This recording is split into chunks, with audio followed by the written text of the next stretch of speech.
indivisible, with liberty and justice for all. Thank you. Thank you, Councilmember Keel. And with that, I would entertain a motion to approve this evening's agenda. Mayor Pro Tem Figueroa makes a motion to approve the agenda. We have a motion for approval of the agenda. Is there a second? Councilmember Keel, a second. Thank you, Councilmember Keel. And let's see, are there any objections to the approval of the agenda as distributed? Seeing none, our agenda is approved. Brings us to presentations, and it's a fun presentation this evening. And let's see, do we have a mic someplace down there? I could do it from up here. Oh, mic is over there. All right.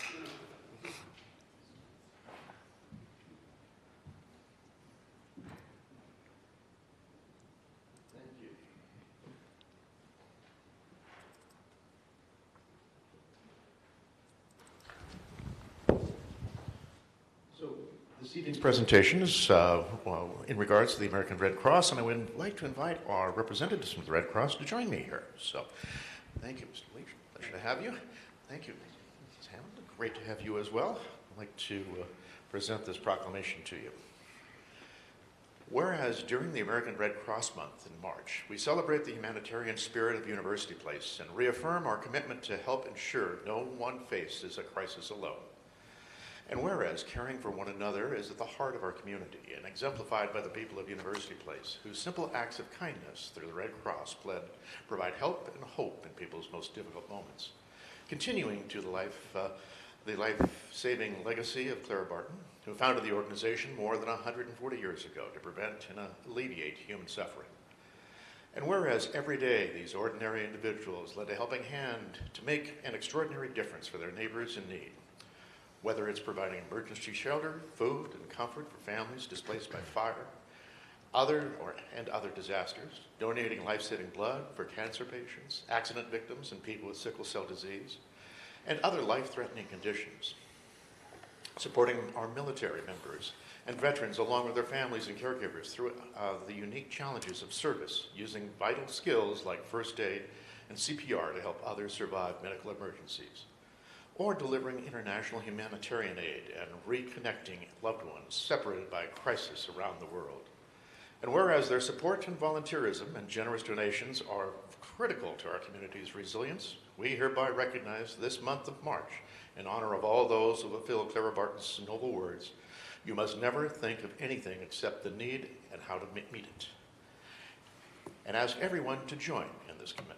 Now, therefore, the City Council of the City of University Place do hereby proclaim March 20th, 2023 as Red Cross Month and encourage all citizens of University Place to reach out and support its humanitarian mission, proclaimed by the City Council of the City of University Place, Washington, on March 6, 2023.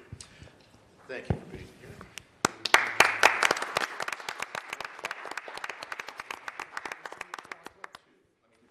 I'd like to say some words. You're welcome to. Thank you. Please come.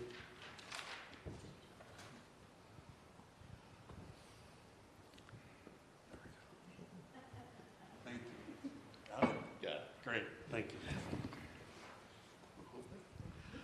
Well, thank you very much, Mr. Mayor and council members. Excuse my back here. My name is Larry Bleish. I am a community volunteer leader and elected official liaison. And I have Deanne here with me. Deanne Henderson is our esteemed board member. So thank you very much for recognizing us on this month as American Red Cross Month. I'm sure most of you or all of you know who the American Red Cross is. It's probably one of the most recognized brand names in the world, for that matter. And all you have to do is turn on television at night and you'll probably see some disaster happening across the world. And one of the very first entities on the scene is the American Red Cross, providing humanitarian aid for everybody. We're very pleased to be doing that. But you're probably not aware of the fact that most of our work really happens right here in the community. We have our disaster action team here in University Place, Tacoma, all of the counties throughout Washington State that respond to anywhere from 3 to 5 emergencies on a daily, evening basis, doing the same humanitarian care. Most of those are house fires or floods, but we're still doing the same type of work. Some of the things you probably don't know about the American Red Cross are these facts. Every 8 minutes, there is some sort of an emergency in this country that the Red Cross responds to. Every 8 minutes. Every 2 seconds, there's a need for somebody with life-saving blood. That means we, as an organization, need some 380,000 blood donations on a daily basis. And you probably aren't aware of the fact that Red Cross supplies 40% of all the blood here in America. So there's a great need for blood.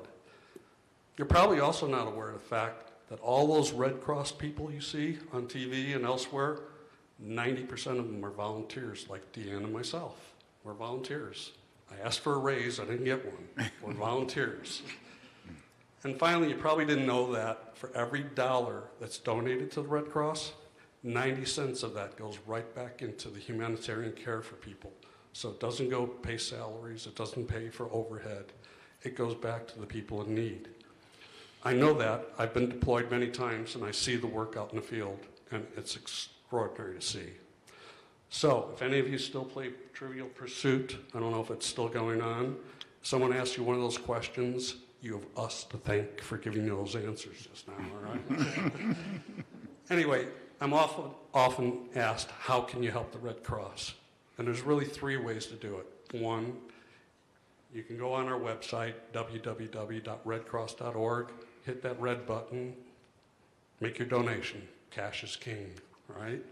Number 2, donate blood. I just told you how important that was. Please search for a location close by, donate blood. I've been doing it for 35 years, and it's rewarding. And 3, volunteer. We're always looking for wonderful volunteers with different skill sets. And this young lady happens to look for ones to serve on our board. So hint, hint, hint, we could always use good board members. So thank you very much for this wonderful proclamation and recognition. If there's any questions we can answer for you, we'd love to do so. And things we don't know, we'll bluff our way through. All right, thank you, Mayor.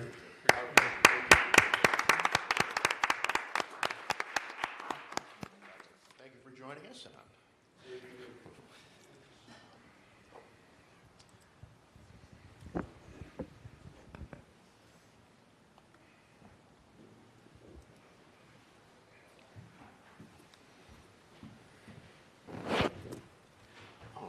And then with our next opportunity is public comment, and this evening we have one person who signed up for public comment. That would be Ms. Chris Saunders. Would you like to come forward? And please, you have our attention and 3 minutes for your comments. Thank you.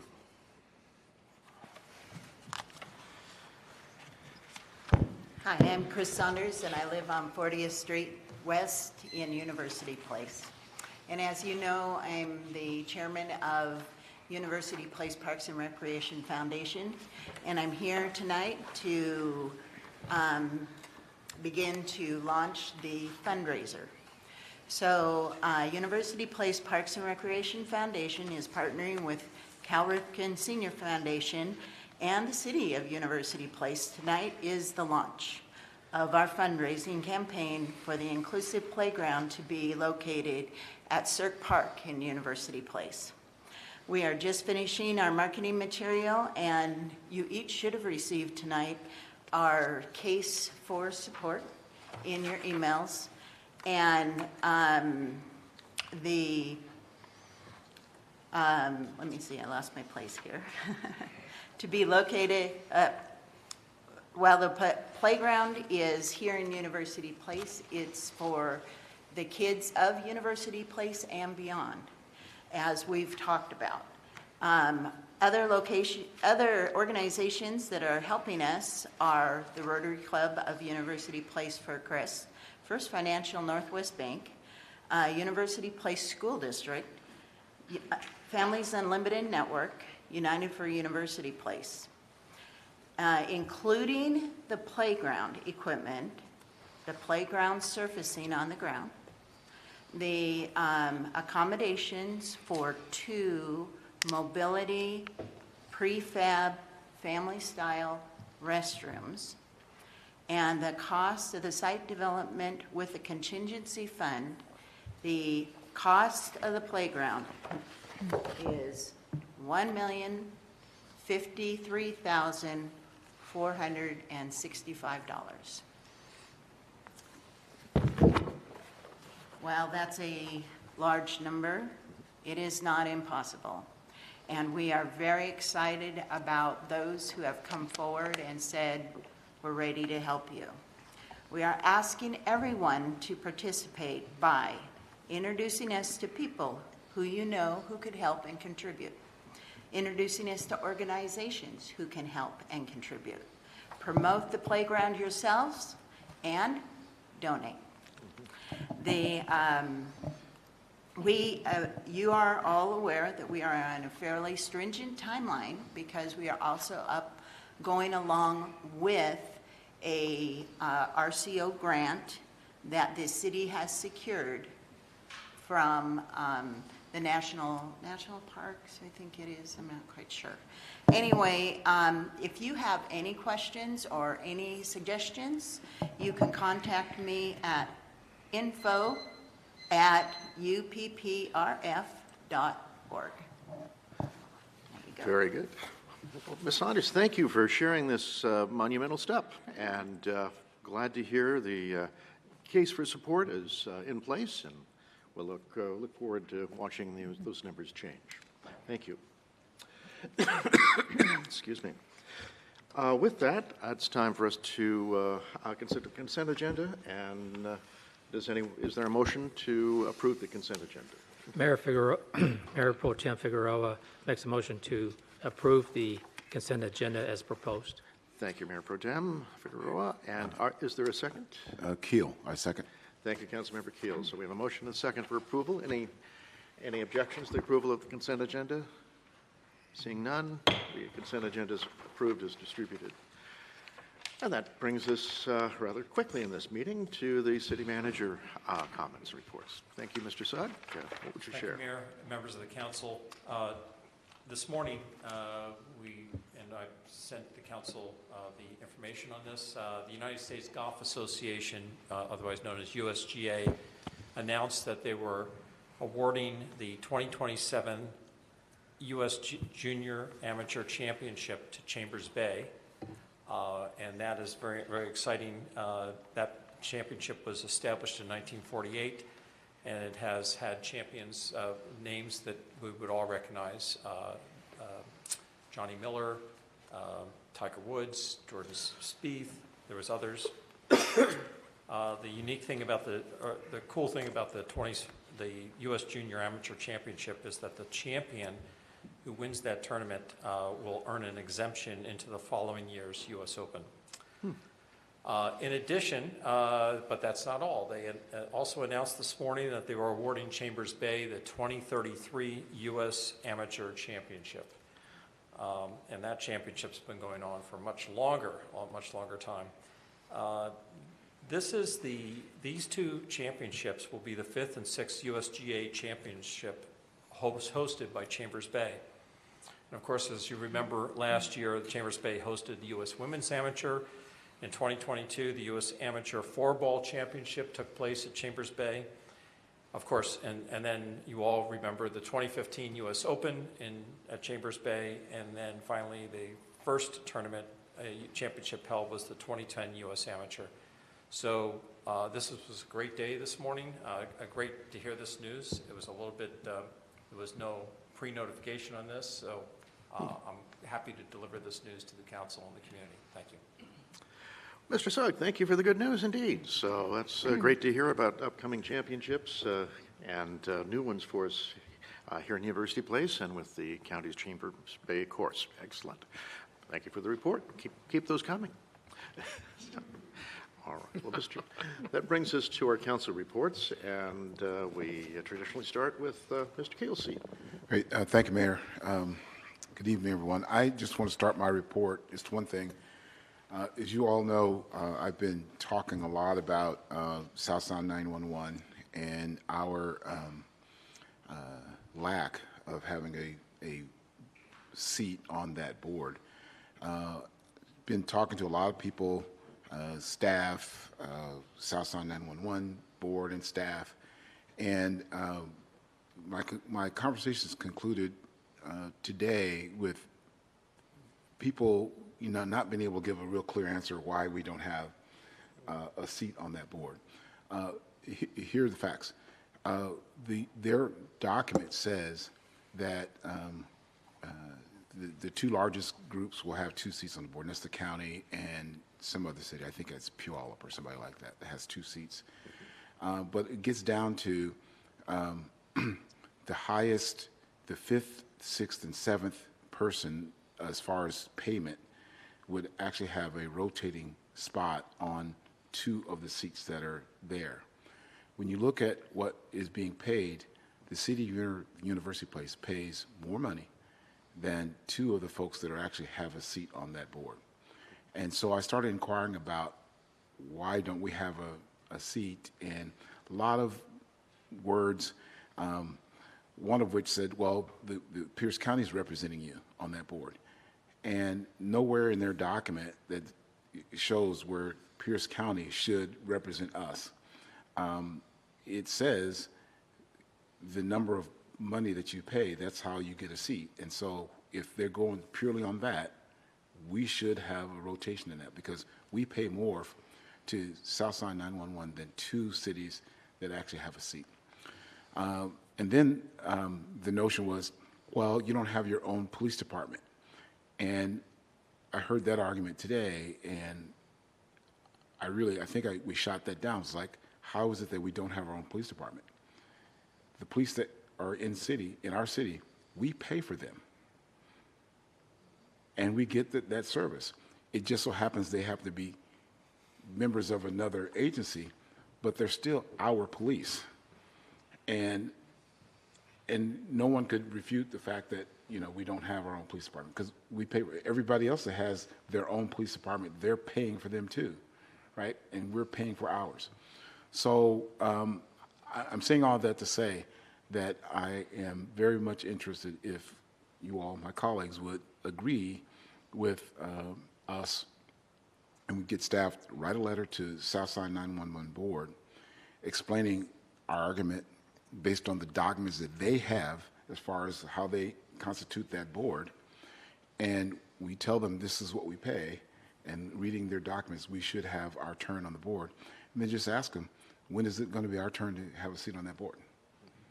I think we need to put that in writing to them formally and wait for a response. Because in my opinion, I think for years we have been overlooked as far as having a seat on that board. That's my report. Okay, well, Councilmember Keel, thank you. I appreciate your efforts and your digging into this for us so we can get some fair representation about how we interact with the agencies we're part of, and making sure that we get a fair shake at the end of the day. So I'm certainly interested in helping put that letter together, or putting that letter together.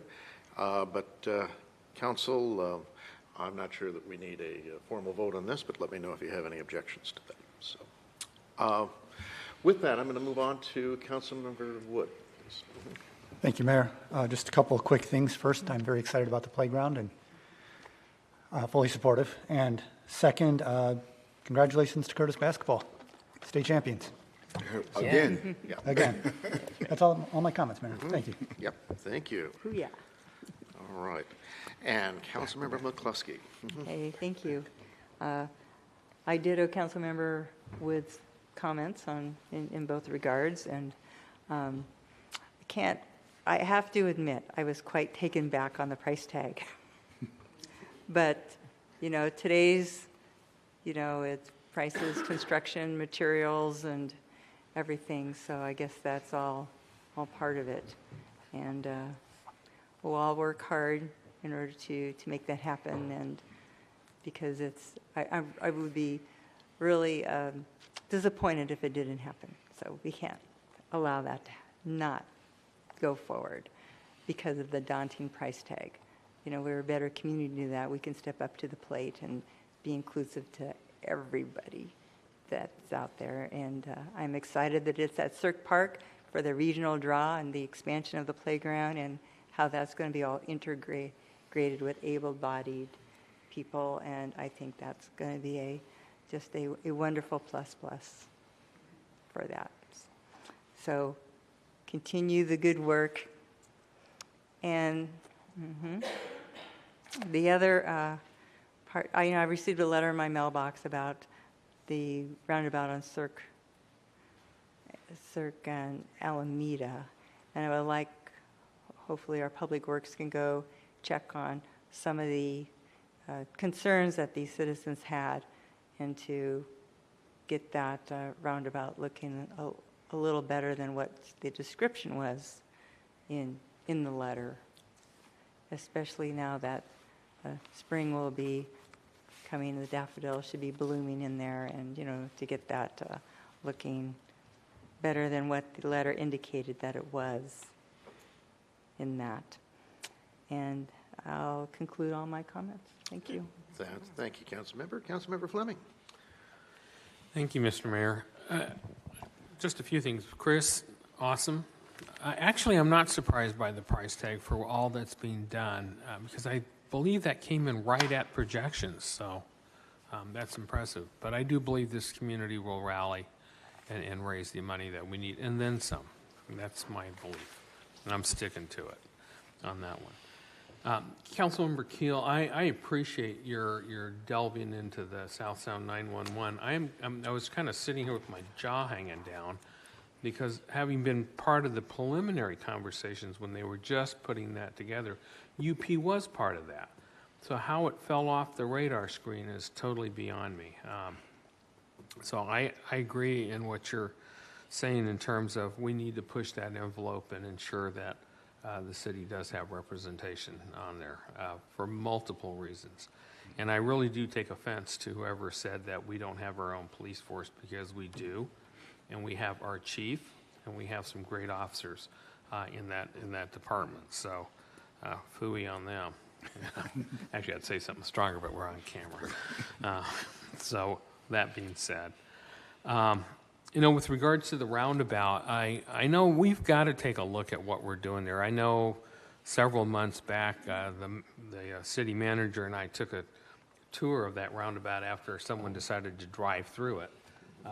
And make their own path or their own decorations or whatever. But I don't know what to do with that roundabout. But I know subsequent to the time you and I walked through that, there's been a few more accidents. I'll call them accidents. I think some of it was deliberate down there on the roundabout. As far as reporting back, I did attend another meeting for cleanup. I just reminded the council that's April 22nd. You should be getting a flyer very shortly on how to register for that for the community. Again, encourage the council's participation in that program. I did have a chance to attend the Prop 1, but I'm going to defer to the mayor. I'm sure he's going to be reporting on that, I think. Yes, no, maybe so. Well, if he doesn't, then I'll come back for an alibi. But I'll reserve comments on that. And short of that, I think it's exciting about the USGA. Certainly more visibility for the city. Welcome those tournaments and the people that will be participating. So thank you. Very good. Thank you, Councilmember Fleming. Appreciate that. And Mayor Pro Tem Figueroa. Thank you, Mayor. Councilmember Keel, thank you again for, it takes time to put all that together, and I do appreciate it. So with that, I do support a letter, just so is said, and I do hope that we can get that out sooner than later and have a copy, and hopefully it says something on there on behalf of the council. And but certainly would like to get a copy of that, and hopefully we'll have some kind of a meeting with the mayor and city manager, and maybe the attorney that sits down and says, this is the day you need to have a representative to show up. So, thank you. I'd like to mention that as before, we've always had the champions from our high school be recognized and before our city and at the diocese, and certainly I look forward for the city manager to put that together for us to acknowledge and recognize our youth that has achieved such an accomplishment through, and hopefully through some kind of a certificate, city certificate of achievement. Thank you. All right, very good. So picking up on the theme of our continuing champions, it's great to hear. It sounds like it was quite a game Saturday night in the Dome. I guess it's the last time they'll be playing in the Dome for the foreseeable future. So as the tournament, I'm told, is moving elsewhere, though it's a little unclear where. So, great job by our young people there, and I do look forward to seeing them in the chamber here when their schedule allows. When that time comes, maybe there's something we can do to bring a little Viking spirit into the room. So we'll talk about that at some point and see if we can't welcome them appropriately. You're scaring me, Mayor. You're scaring me now. There's a few ideas. We'll figure it out. So, but it will take something specifically we can do as council members together on that. I do also again want to congratulate our Inclusive Playground project that we're partners of. We're not by any means the only entity, and it is something in time this community will be very proud of, I have no doubt. And it is also something that can really help folks as well. The dollar amounts are significant, but I'm sort of with Councilmember Fleming in that it costs some money to do things as they need to be done, and with the right amount of quality and the special situations that we have to address there. So looking forward to moving that forward, and I believe our community will pitch in and help out, and along with many others. So I do also, at the previous council meeting, we had set an election date of April 25th for Proposition 1, and just remind folks that election will be taking place and information will be coming. I think we did set a committee for pro and a committee for con, or that is to say the committee worked to make statements in the voters pamphlet with the help of Mayor Pro Tem Figueroa and Councilmember Wood on our subcommittee of the council to select those folks. So that was done. I understand those statements have been written, and they're now been received in the time necessary for them to be in the voters pamphlet as well. So, and really that's about what I have at the moment. But appreciate a chance to chat about those items, and I'm just checking my list, but no, I don't see anyone else that's been naughty. Okay, we're good.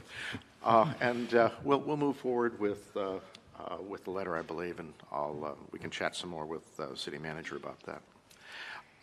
Great. Then I think it's time for us to close our regular session and move into study session. And so here, with that, we'll go into study session, where we'll start with a stormwater management program update. And Jack, are you starting us on that, or is Mr. Smith? Okay. All right. Team effort. Very good. Let's see, is this one? There we go. Well, thank you, Mr. Mayor and City Council. As you mentioned, I'm Jack Eckel. I'm the Director of Public Works, and up here with me is Todd Smith, our NPDES Coordinator. Tonight we are bringing for you to study the update to the city's stormwater management program. The city is required, as a condition of our NPDES permit, phase 2 to develop, implement, and annually update our stormwater management program. Now, I do want to point out that this program is not a comprehensive plan, does not address specific capital project needs, and does not include a review or analysis to the city's surface water management fee itself.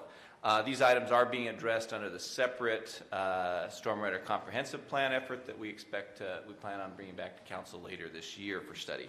That being said, getting back to tonight's discussion, the Stormwater Management Program is a document that lists the items that are required to be addressed under our NPDES permit. And identifies the actions and activities to be conducted by the city in order to meet our permit requirements. In your council packet, you're going to find a memo that summarizes the program elements and identifies the changes in this year's program update. You also find the draft program revision, as well as the draft program of the new business source control program.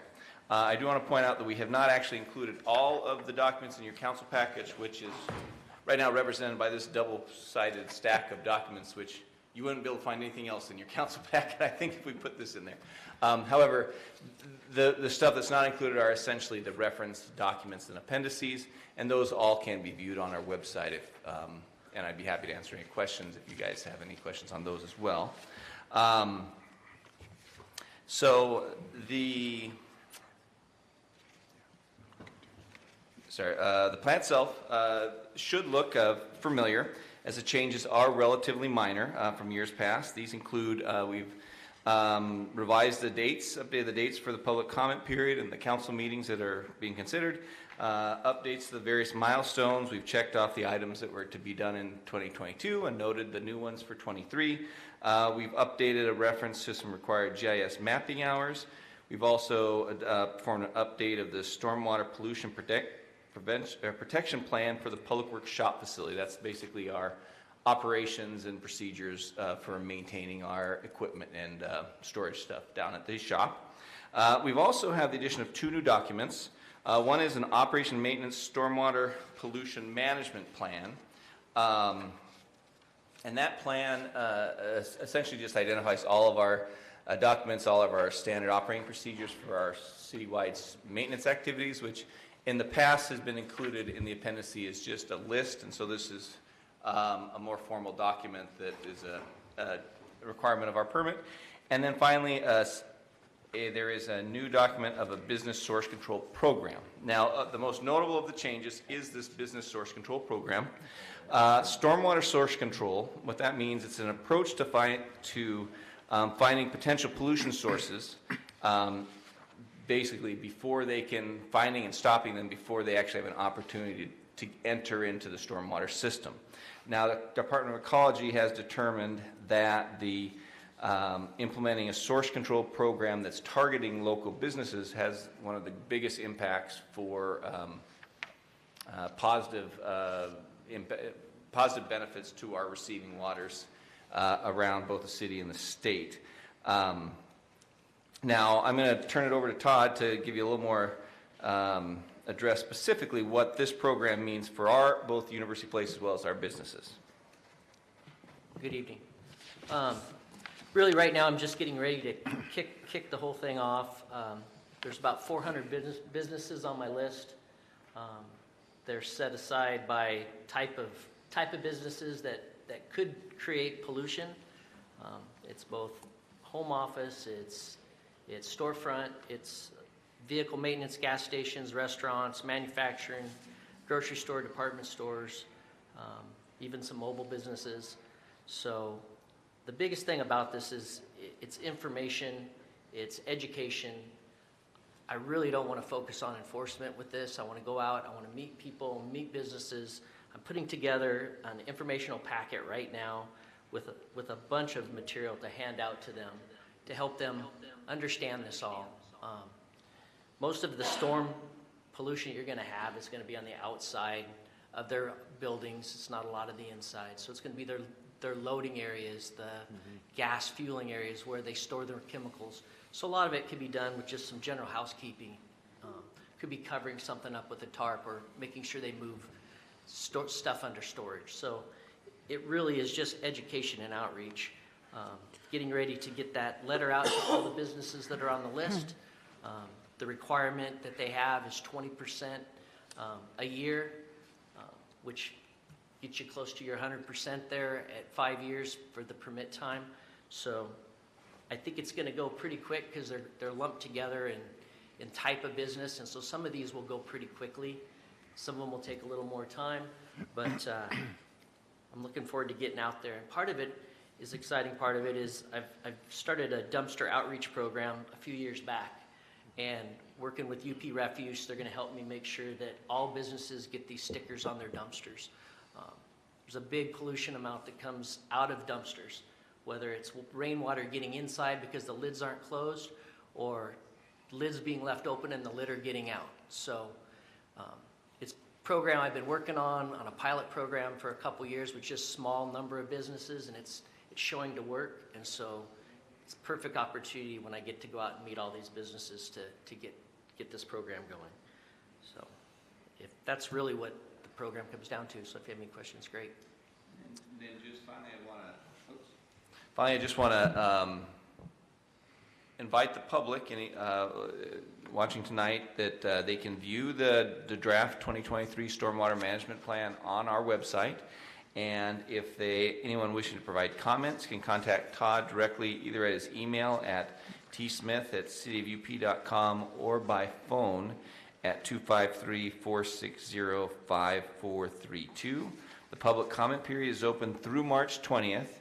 And then the public are also invited to participate in the public hearing that will be conducted at our March 20th council meeting to provide comments as well. And so this concludes our report, and we'd be happy to answer any questions you may have. All right. Well, thank you. I appreciate you both. And excuse me, putting that together. It's something we get to do each year. But this year, with the addition of the outreach program and working with our business community, it's a little different with our source control efforts that way. So, and it looks like there's a lot of thought that has gone into that. I've had a couple of quick questions, and council may have some as well. So you've got about 400 target businesses. Want to take about 5 years to go through that list, about 20% a year. It sounds like that ends up being about 16 businesses a week when you start doing the math, more or less. And do we have that sort of people power available, or is there a need for additional staffing on this? Well, Todd will be busy.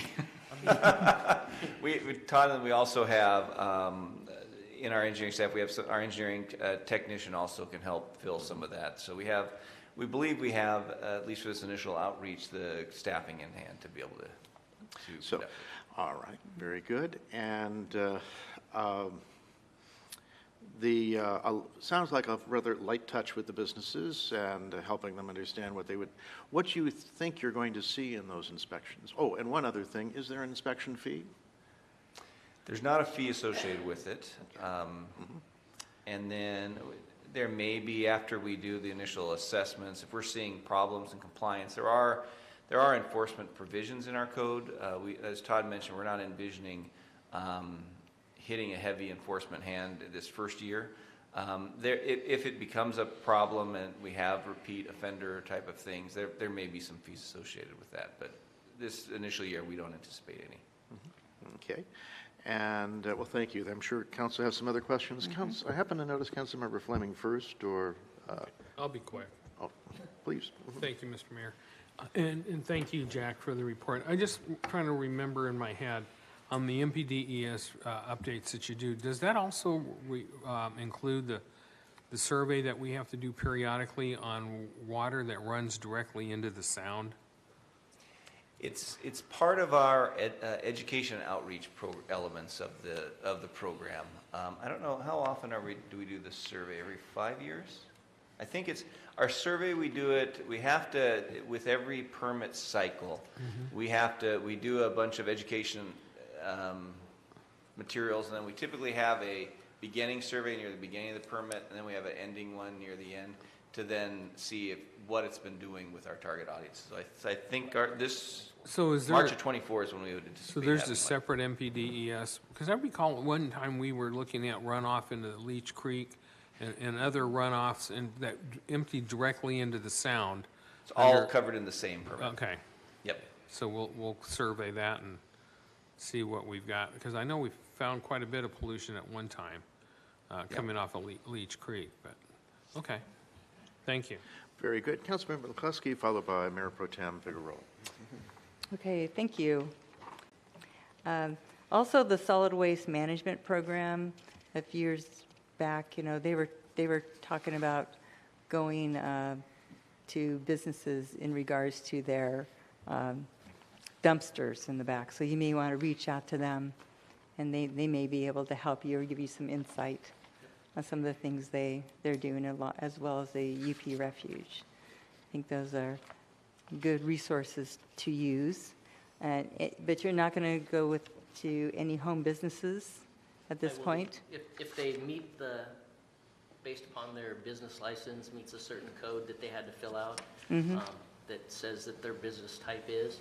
But some of those I'm going to show up, I know, and it's just going to be their home office. It's not where they store the chemicals or whatever the business may be. So those will come off the list, but whatever's on the list, I have to go check out for the first time. Right, yeah. Okay, and so if you do approach a business and notice an issue, and also I'm thinking that possibly maybe some of the city's infrastructure could be impacted as well. And so all that would be taken into account for the resolution to help them. And if the home, or not the home business, but if the business has something of significance, could we use our stormwater management funding to help with the businesses? Typically, those are, we have to be careful we can't do a gift of public funding, so if it's a private responsibility that is ultimately the responsibility of the private entity, we can help with the education and give guidance, but we wouldn't be able to, say, do a cleanup effort with city funds. In extreme condition, we could do the remediation, but then they'd have to pay for it, pay us back for it. Okay, I like the initial light touch, and also to keep the business a viable business and not make this an undue hardship on them. I know you're just focusing on businesses right now, but there's several homes that I think are pretty significant. If you're talking about water runoff, I wouldn't be surprised if they have some pollutants running into our stormwaters as well. I mean, there's one really significant one. So, it seems like if you're going to target the businesses, but also some of the ones that are egregious in the residential areas, I think should also be included and addressed as well for that. can And that address might those. be able to help, get the impetus or something to clean up some of those properties. Sure. Yeah, we can address those with our code enforcement right away. Yeah. If I get notice of those kind of things going on. Yeah, several of them and sure Mr. Sugg knows the couple I'm talking about. I would think the neighbors would be quite appreciative if something would be taken care of on those properties with that. So anyway, so I appreciate all your help. That's all the questions I have. Thanks. Very good. Thank you, Councilmember. Mayor Pro Tem Figueroa. Thank you, Mayor. Either Todd or Eklund. What is the total gross program cost? And is it biannual or annual cost? And if you can include staff and vehicle, everything gross. And that I assume it gets paid by the fees that are collected for this, right? Okay. Yeah, we'll have to get that. We don't have it split out right now. We have our entire swim program, but that includes our own maintenance. But we certainly can get that information for you. If you could break it down within that gross cost, the cost for like the materials, to the point that you can give them out to business or whomever, and then vehicle costs or other hard costs, and then staff cost. Thank you. And thank you, Mayor Pro Tem. Thank you, Mayor. Sure, certainly. And Councilmember Wood.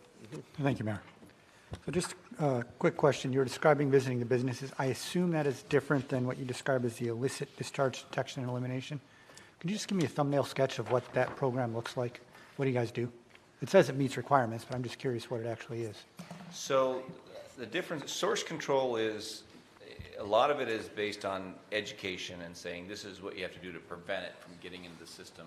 Illicit discharges is basically after it's got into the system, then tracking it back to where its source was to find out. So illicit discharge is often more, so it's, I guess the best way to think of it is illicit discharge is reactionary, source control is proactive. And so it's trying to hit it from both ways. But Understand what my question though is what do you do to detect illicit discharge? How do you find it and how do you react to it? so typically two different ways. One is, the most common is we'll get a call from a resident will observe some issue going on. Often they'll either report to us or sometimes they report directly to Ecology that comes back to us. The other way that we see it is while we're doing our own city maintenance, and then if you open up a storm drain lid, they're getting ready to clean it, and they see whether it's an oily film or a sudsy or a milky looking thing. And so those are the two ways we find them. And then for tracing, I know, Todd, you've been involved in that. I don't know if you want to talk about how you do some of the tracing with that. Yeah, initially you can just by odor, by look, by almost feel, touch, smell, you can kind of figure out what it is. And then to trace it backwards, we have our GIS system. We have an iPad that has the storm system map that tracks it every catch basin and all the way to where it empties into whatever water body. And so it's pretty easy to just start going backwards basin by basin until you can narrow it down to a neighborhood, to a cul-de-sac, to someone washing their car, to a cleaning business dumping out their cleaning ban. And but it takes a little bit of that. That's the easiest way, and that's how probably 90% of them won't go. Some of it is there needs to be water sampling taken in, and you have to take it in, you have to find out the makeup of it. It takes some time, and the problem with that is a lot of times it dissipates over time. So by the time I can figure out what the test results are and what it was that was toxic, it's already dissipated and gone. But you could still then trace it back, looking at the map, to an area, to a business, to the type of pollutant. So that's what gets us into the source control part, where I can go meet these people ahead of time, and hopefully it never happens. Okay, thank you. So, all right, very good. I have a couple of questions or comments, perhaps. In terms of source control, I'm trying to think about that when we have private storm drainage facilities.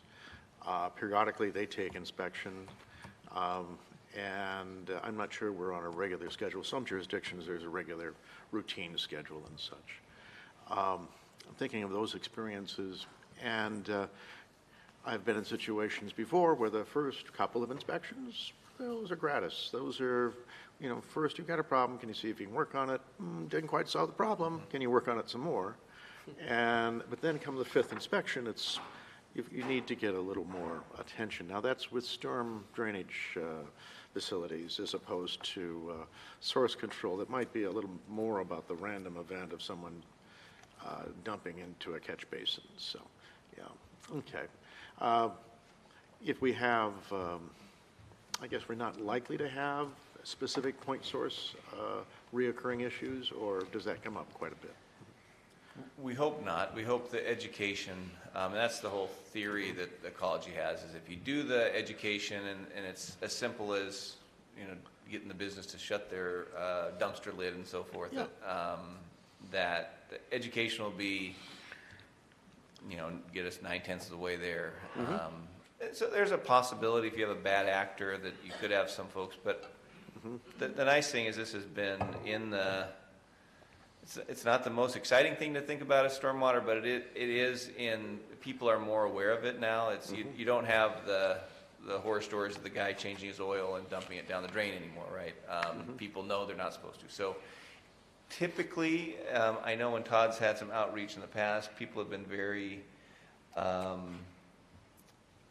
understanding and move forward. And there is there is still that threat of a heavy stick. We do have a potential of a escalating fine up to like $10,000 a day if it's egregious. So fortunately, we've never had to do that. No. But it's So far, it hasn't been a problem. Okay, but it's there if you have truly a bad actor who isn't responsive. All right, Yep. I think that's as much as I need to know then. So I think, it sounds like we're done. I believe we're ready to consider this with our following the public hearing on March 20th. So, okay, very good. Thank you. Very much. Let's move on to our next item, and that would be our Housing Action Toolkit. Perhaps the third time is the charm. We've had this on the last two agendas. This is the third agenda, so, Mr. Brisky, I think, has been chomping at the bit, along with others, to help us get into this. We're actually going to do this. Yeah. Another council meeting.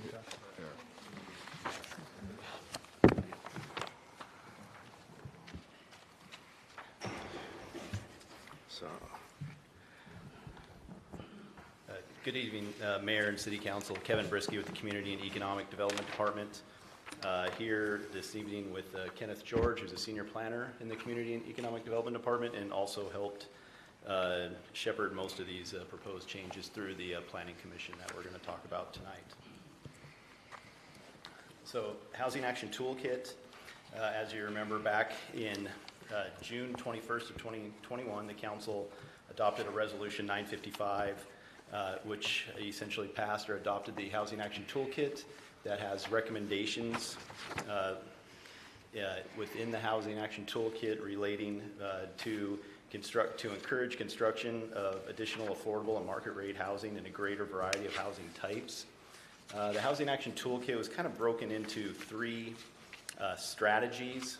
The strategy one was to increase the variety of housing types. Strategy two was to increase incentives and displacement strategies. And strategy three was to reduce development costs and timelines. And back in December 6th of 2021, the Council directed the Planning Commission to consider some of these proposed possible code amendments from the Housing Action Toolkit.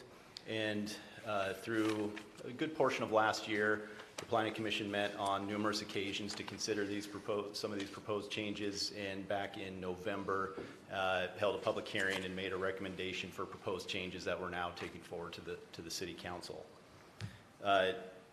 Regarding what the proposed changes that we will be discussing tonight, there are three items, and they're all related to Strategy 3, which is to reduce development costs and timelines. One of those is raise the short plat allowance from up to 4 lots to 9 lots. Second action is to allow the administrative approval of final plats. And the third is the State Environmental Policy Act exemption levels for minor new construction. Kenneth will go over the first two. I will cover the last SEPA exemption levels.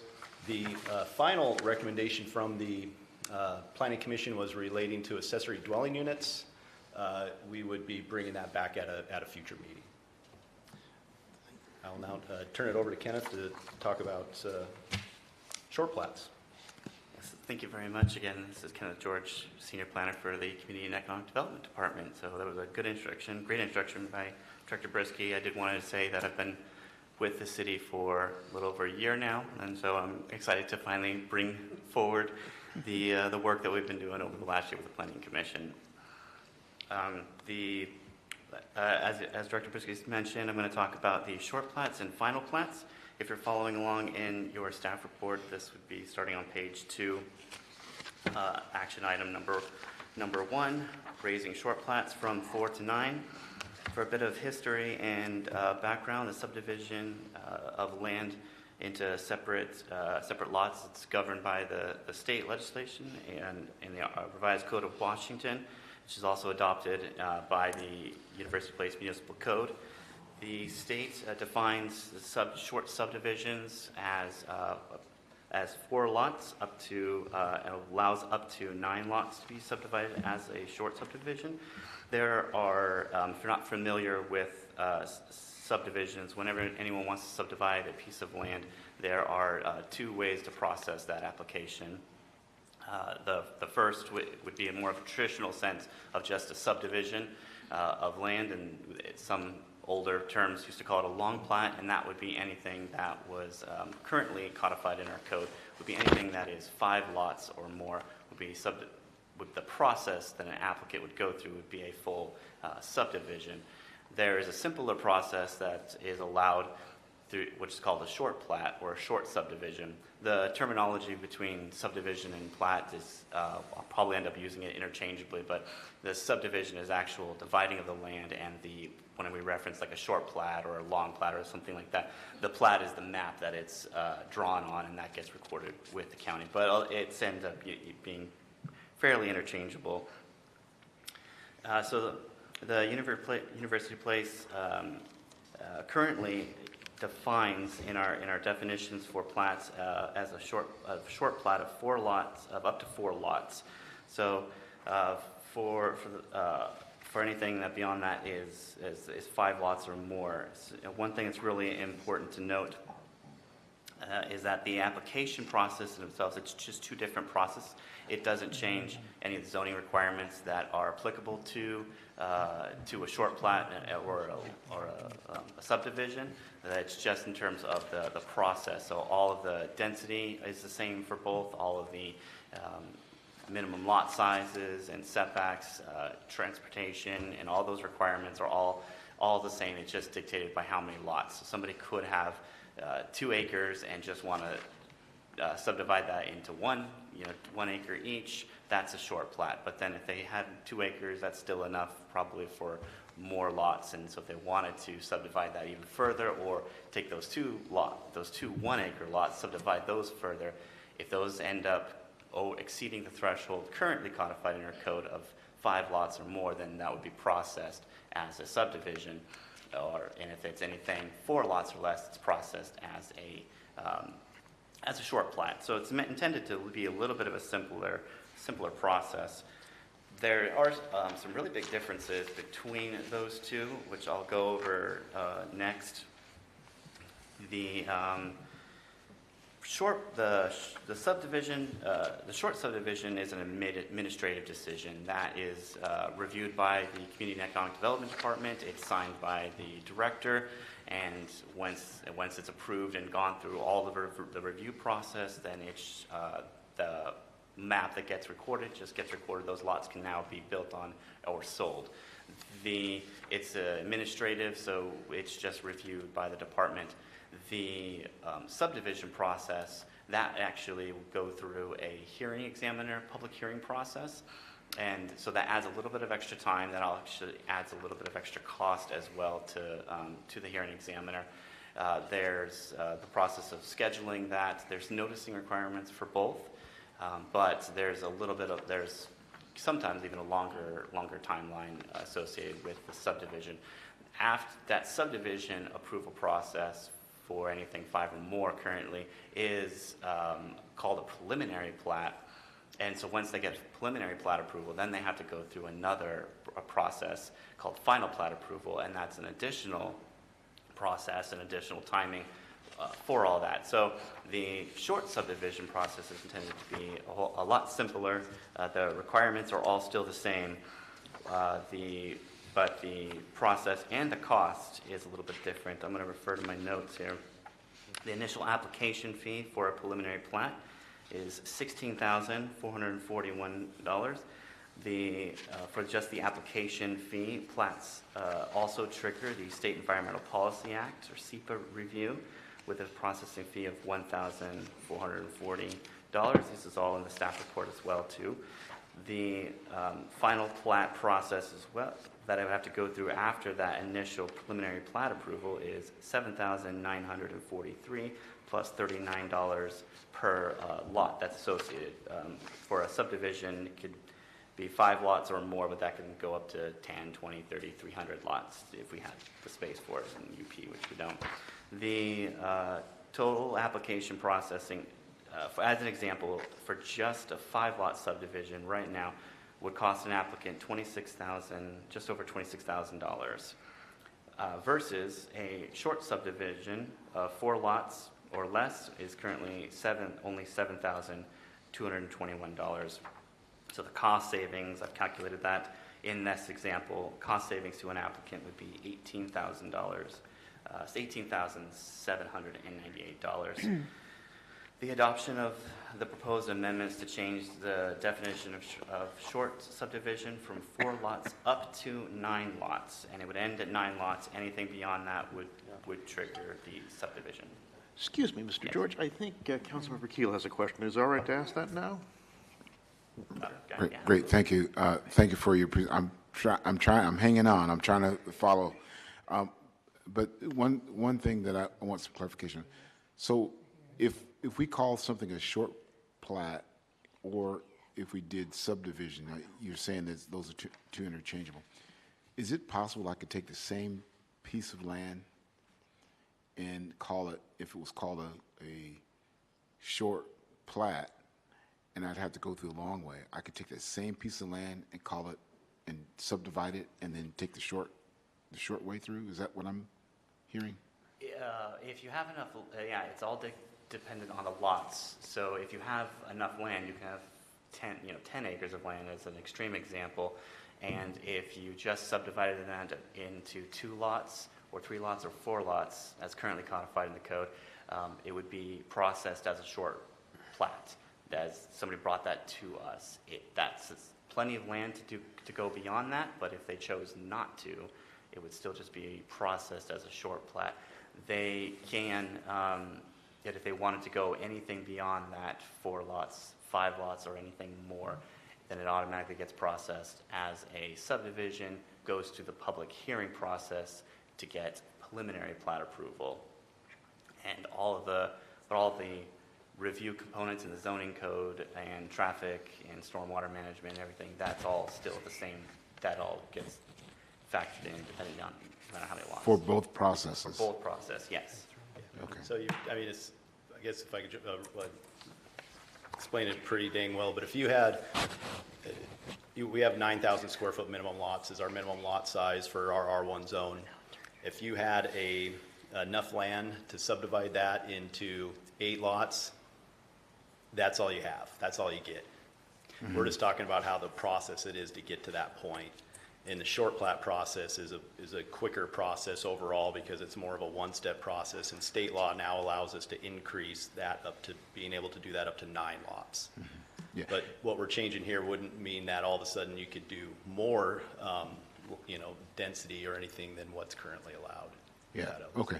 And that's what I was trying to get at. What's the benefit of having two processes if I was a landowner trying to decide which way to go? Just trying to figure out which. Yeah, usually it's just because they have a larger piece of land and they're doing 15 lots or 17 lots or more, and then that requires them to go through the preliminary plat and final plat process.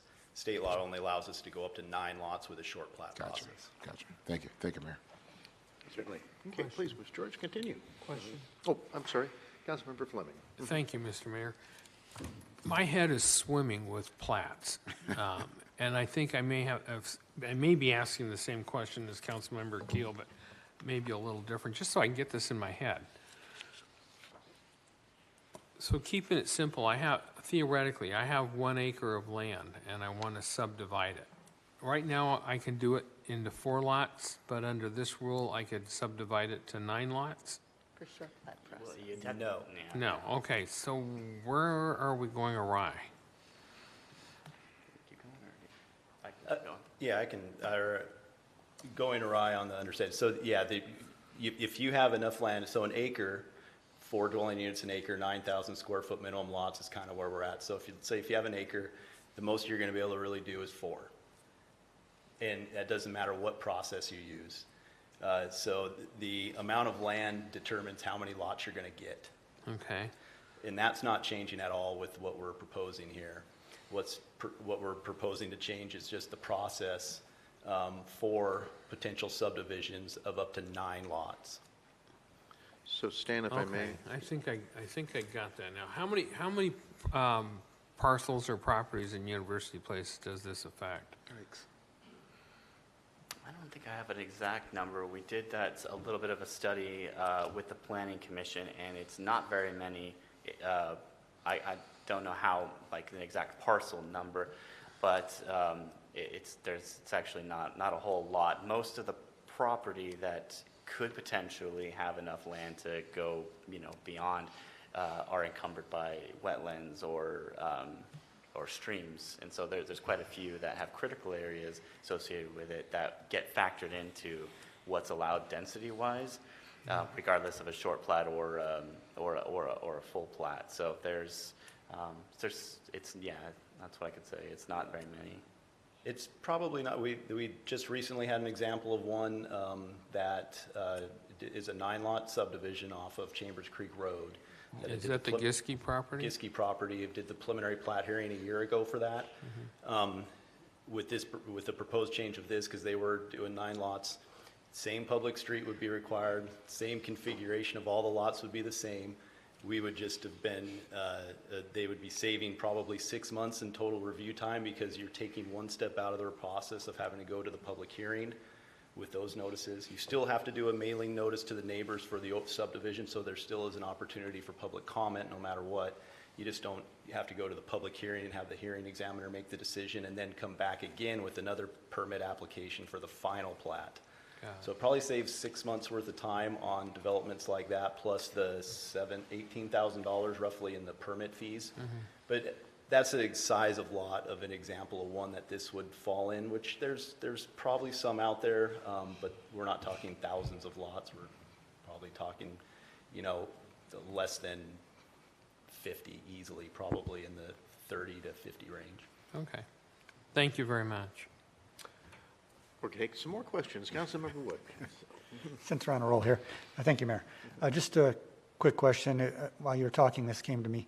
One of the things we're talking about now is multiplex type units in state law right now. They're talking about that. Would this have, say, if somebody wanted to build a 6-plex or something like that, is it basically, is this plat division by structure, just by property, or number of families living there? How does that break out?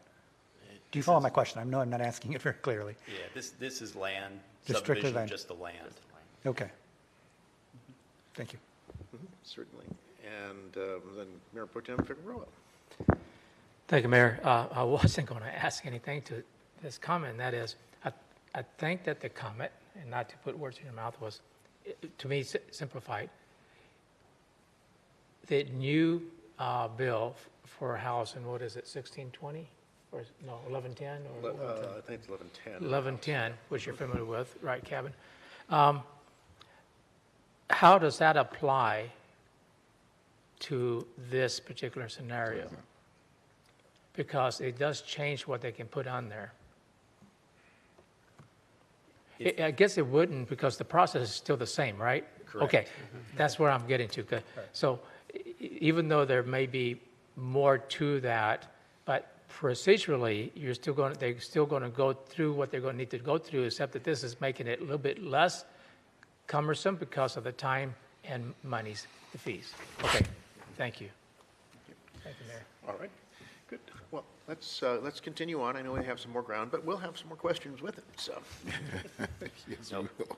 Thank you very much for your questions. I really do appreciate that, and happy to answer more as I go through it. But for the sake of just the short plots, that was really the bulk of. I didn't want to overwhelm or get too much in the dollar amount, but at least the takeaway is that it is going to save quite a bit. And the short plat process is intended to be a simpler and quicker process for homeowners, applicants, and everything coming through. all right. So just I had a question. I'm going to throw it out now because you mentioned dollar amounts and we're in the plat process. So we've, in our short plat, the current fee is $7,000 and change.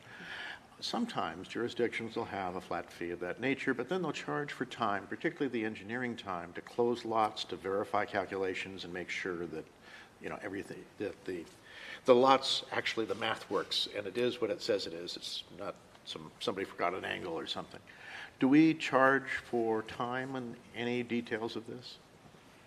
We have the capability to, Okay. if once we hit an estimated hour amount, if it goes over a standard amount, we do have the capability to charge for time. And do our team, are we closing lots, or, which is to say, are we verifying the dimensions of each and every lot, or do we take a certification from their engineers saying they did it right? We take the certification from their engineer, their surveyor who stamps the closure report. So Yeah. we verify it with getting a stamped closure report. Okay, good, thank you. That's perfect. All right, well, then, in terms of that, those are the proposed amendments. In terms of the short plat process, again, the proposed amendments, they don't change density or dimension requirements that are currently codified in the zoning code. I did want to point out a couple of things we're still kind of following along in the staff report.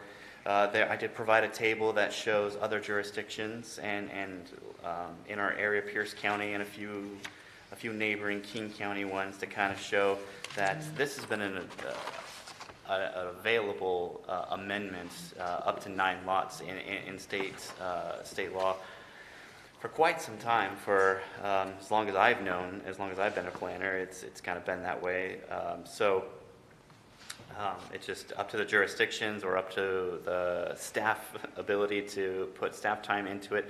But one kind of takeaway is you'll kind of see maybe some of the organized it by population size. You'll kind of see maybe University Place, Puyallup might be a little bit outliers almost in that all the other jurisdictions of a similar size have already adopted these, and the ones that haven't, that are still at 4 lots, they're a lot of the smaller lots, or the smaller cities, smaller jurisdictions.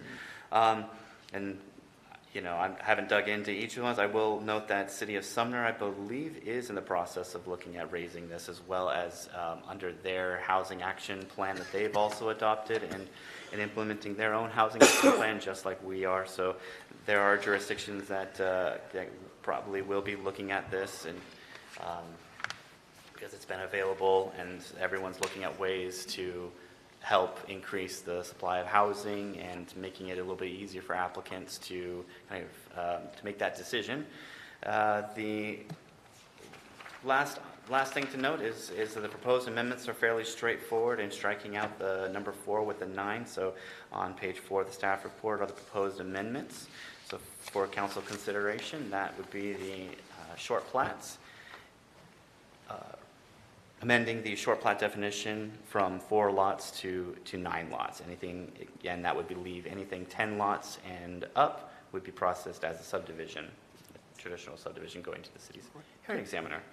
I definitely could entertain more questions before moving on to the second item, which would be final plats. It's sort of in the same vein. Yeah, I have a question on subsection 2110.010 and definitions, and the last sentence that is added there. So, and it's really more of a legal question. And what's added is language that says, and determine unbuildable or do not have the potential for future development as a residential building lot. I used to work in a world that if we had used that straight away from the term unbuildable, because some folks might consider that a taking, that is the government taking property. And I didn't know if we've had a chance to think about that. Yeah. I don't view it as a taking issue, because if you look at this, you know, as it's been discussed, here's the procedure by which you can employ in making one big chunk of land into smaller chunks of land. Mm-hmm. And so that's how I look at it, that if you're going with a subdivision route and you trigger that additional language, you don't get to use that process. You may have another process, mm-hmm. but that doesn't mean that's a taking. Okay. Fair enough. Just want to make sure we touched the base. We did. Thank you. Please continue, Mr. Chairman. All right. Second item that I'll discuss is, again, just in the similar vein as the plats going on. This would be specific to the plat process, allowing the administrative approval of final plats. Again, as I discussed, they're for not short plats, but in subdivisions, long plats. If the amendment goes through, that would be 10 lots or more, but as currently codified, it's 5 lots or more would be a subdivision. Still following on the staff report, this would be beginning on page 4. Again, after the process is that after an applicant submits an application for what we call preliminary plat approval, that goes to the hearing examiner. There's an opportunity for public comment during that process. Again, just jumping back to short plats, as we mentioned, there is public comment with short plats as well. But this would be a public forum. It goes to the city's hearing examiner, the decision maker, staff brings a staff report to the hearing examiner, but this hearing examiner is the decision maker in that. So there's some time there too in terms of going back to the cost savings of the short plats. I'll stick to final plats though.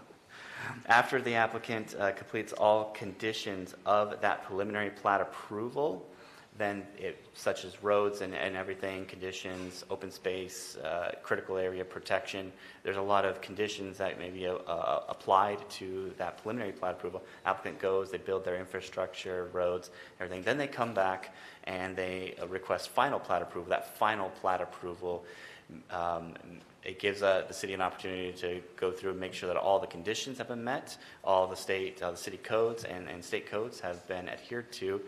And then we, at the current process, then the staff will bring it to the city council, and the city council makes the kind of decision on that. But it's a little bit interesting that the staff director is bringing a staff report saying that the applicant has met all the conditions of the preliminary plat approval, and this is ready to be approved.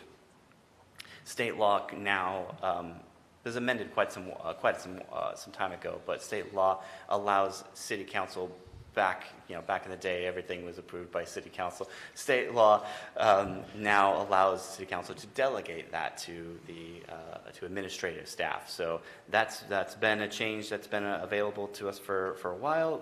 We're bringing this before you. It was in the Housing Action Toolkit, again, as a way to help speed the process along. And there isn't really an opportunity during that time to make any amendments or deny it. It has already been approved by the hearing examiner. So if I may jump in there too. Absolutely. So under what conditions could a council deny a final plat approval? Good question. It's effectively a ministerial approval. If it meets the requirements of the preliminary plat, it gets approved. Otherwise, we're having a discussion about how large of a check we would be cutting. Right. Yeah. Okay, just want to be clear, so, okay. Thank you. I'm glad somebody else said that other than me, but yes, there's not really any opportunity. In my view, it just gives the false impression the council has a discretionary decision, and maybe the neighborhood will come in and ask us to use that discretion. But we don't have discretion. It's a yes or no. Mayor Pro Tem Figueroa. Thank you, Mayor. So Kevin and company, why hasn't this been brought up before? Because it's been in the books for a while. How come not bring it before a council? Say this will make it easier in doing business, good for our businesses, our developers, our community, and why not have this discussion before, way before now? Why just now? Understandably that we're talking about affordable housing, but this was the case 8 years ago. Yeah, I don't know the exact date state law allowed the administrative approval, but I do know, as Mr. George said, it's been in there for a while. The only thing I'd say to that is we don't do very many plats. We're talking one maybe a year, and so it was, I guess, not put on the priority list for a code change for something that doesn't come up a whole lot. And same thing, short plats, we do 2 to 5 a year. And the change from the 4 to the 9 was a more recent, I think, change in state law to allow to go up to there, and it wasn't quite on our radar yet to go to that. So I don't have a great answer on why we didn't make the change. And that's right understandable away, what you said, and I do appreciate that. And you made a comment there that actually adds value to what Councilmember Fleming was talking about. You know, how many, and you mentioned, well, there's like between 30 and 50 lots that maybe have this potential, but indeed, we've had those kind of numbers before, and you're lucky if you get 1 or 2 a year to go through this, so it's not a lot. So, thank you. Okay. And Councilmember Wood had a question or comment. Just a quick comment, because I support the intent behind this of, making things simpler, faster, cheaper, and understanding that the council doesn't actually really have a vote even if we vote on it. But what I would like to have is some mechanism for council visibility. It doesn't have to be going through our consent agenda, but just a report out that says this is what we've done, because the neighbors will come to us if they're not happy with it, and I would like to know what's going on. So that's all. Okay. Thank you. Excuse me, when I finish tying my shoe. Okay. Let's see. And Mr. George, can you please continue? Are we good over here? Yeah, I think, We're good. yeah, I'd like to have just a clarification question for me. Let's do it. Mhm. Oh, were you first? Not at all, no. I said we were good at this end. Oh, right. So my understanding, even with the long and short plot, the public does have a time where they can comment on this piece. All right. So I just wanted to circle back and make sure, because I had the same concern as the mayor and Councilmember Wood, is that at the end of the day, the citizens will come to us and ask, why did this happen, for what reason? And so just to be informed, and so that helps clarify if they come back to me.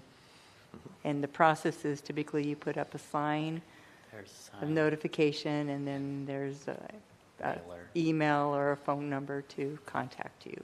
So, okay, thanks. Very good. All right. Looks like we can proceed. Thank you. Mhm. CEPAS? Yeah, we can move on to CEPAS. Thank you very much.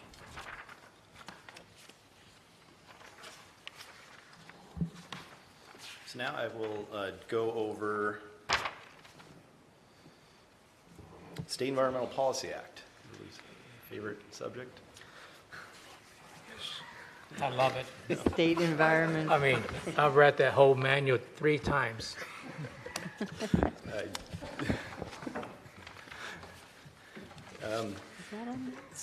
You'd like me to help you? No, just yes, yes. If you have trouble sleeping, I highly recommend reading. Okay. State- Just a housekeeping thing. For action, I think there should be 3 action, 3 SEPA exemptions. Yes, it should. Thank you. Okay.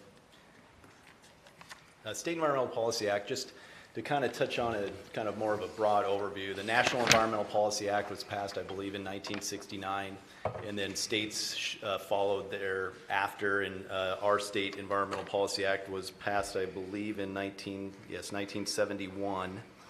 And it was passed at a time kind of before there was any mitigation measures in place that jurisdictions had. There was no critical areas ordinances for wetlands, for steep slopes. There was really no drainage requirements. There was no surface water design manuals. There wasn't the presentation you had earlier from our city engineer regarding stormwater runoff and codes and regulations to really mitigate for that. So SEPA was greatly used back in, I believe, most of the 70s, 80s, and even into the 90s before jurisdictions passed their critical areas ordinances. And it was used as a way to place mitigation on projects to help protect critical areas ordinances such as wetlands and deal with grading issues. Now, over time, jurisdictions have passed a lot of regulations regarding storm drainage and grading requirements, regarding traffic impacts, and regarding grading overall in traffic. And so SEPA, the State Environmental Policy Act, gets triggered with certain development levels in which the SEPA administrator has to issue a SEPA determination. Usually we issue a determination of non-significance, which means that the existing codes and regulations in place help mitigate for the proposed project. And sometimes there is a mitigated determination of non-significance. There's 3 determinations that can be made: determination of non-significance, mitigated determination of non-significance, or a determination of significance. The only project we've had that has gone through a determination of significance and produced a full environmental impact statement is down at the Chambers Creek Properties.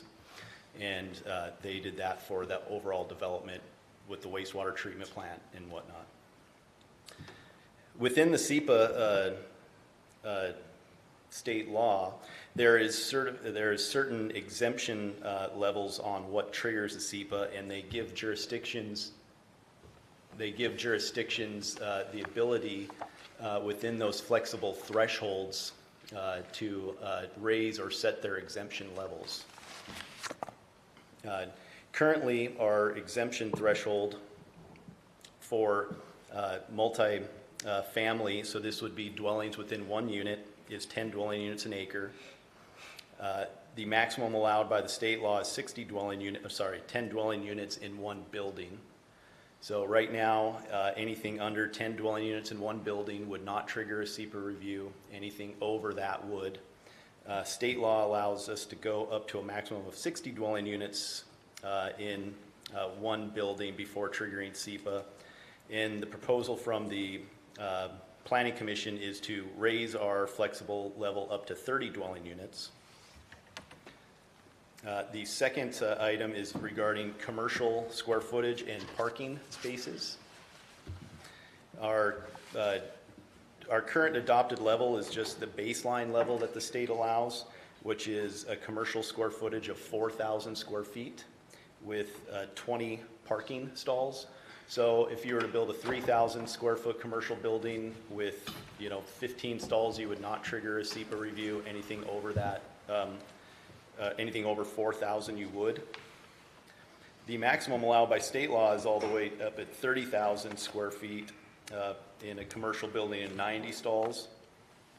The Planning Commission is proposing to raise proposed recommendation to the City Council for consideration was to raise the flexible threshold up to a 10,000 square foot commercial building and 40 parking stalls before you would trigger a SEPA review.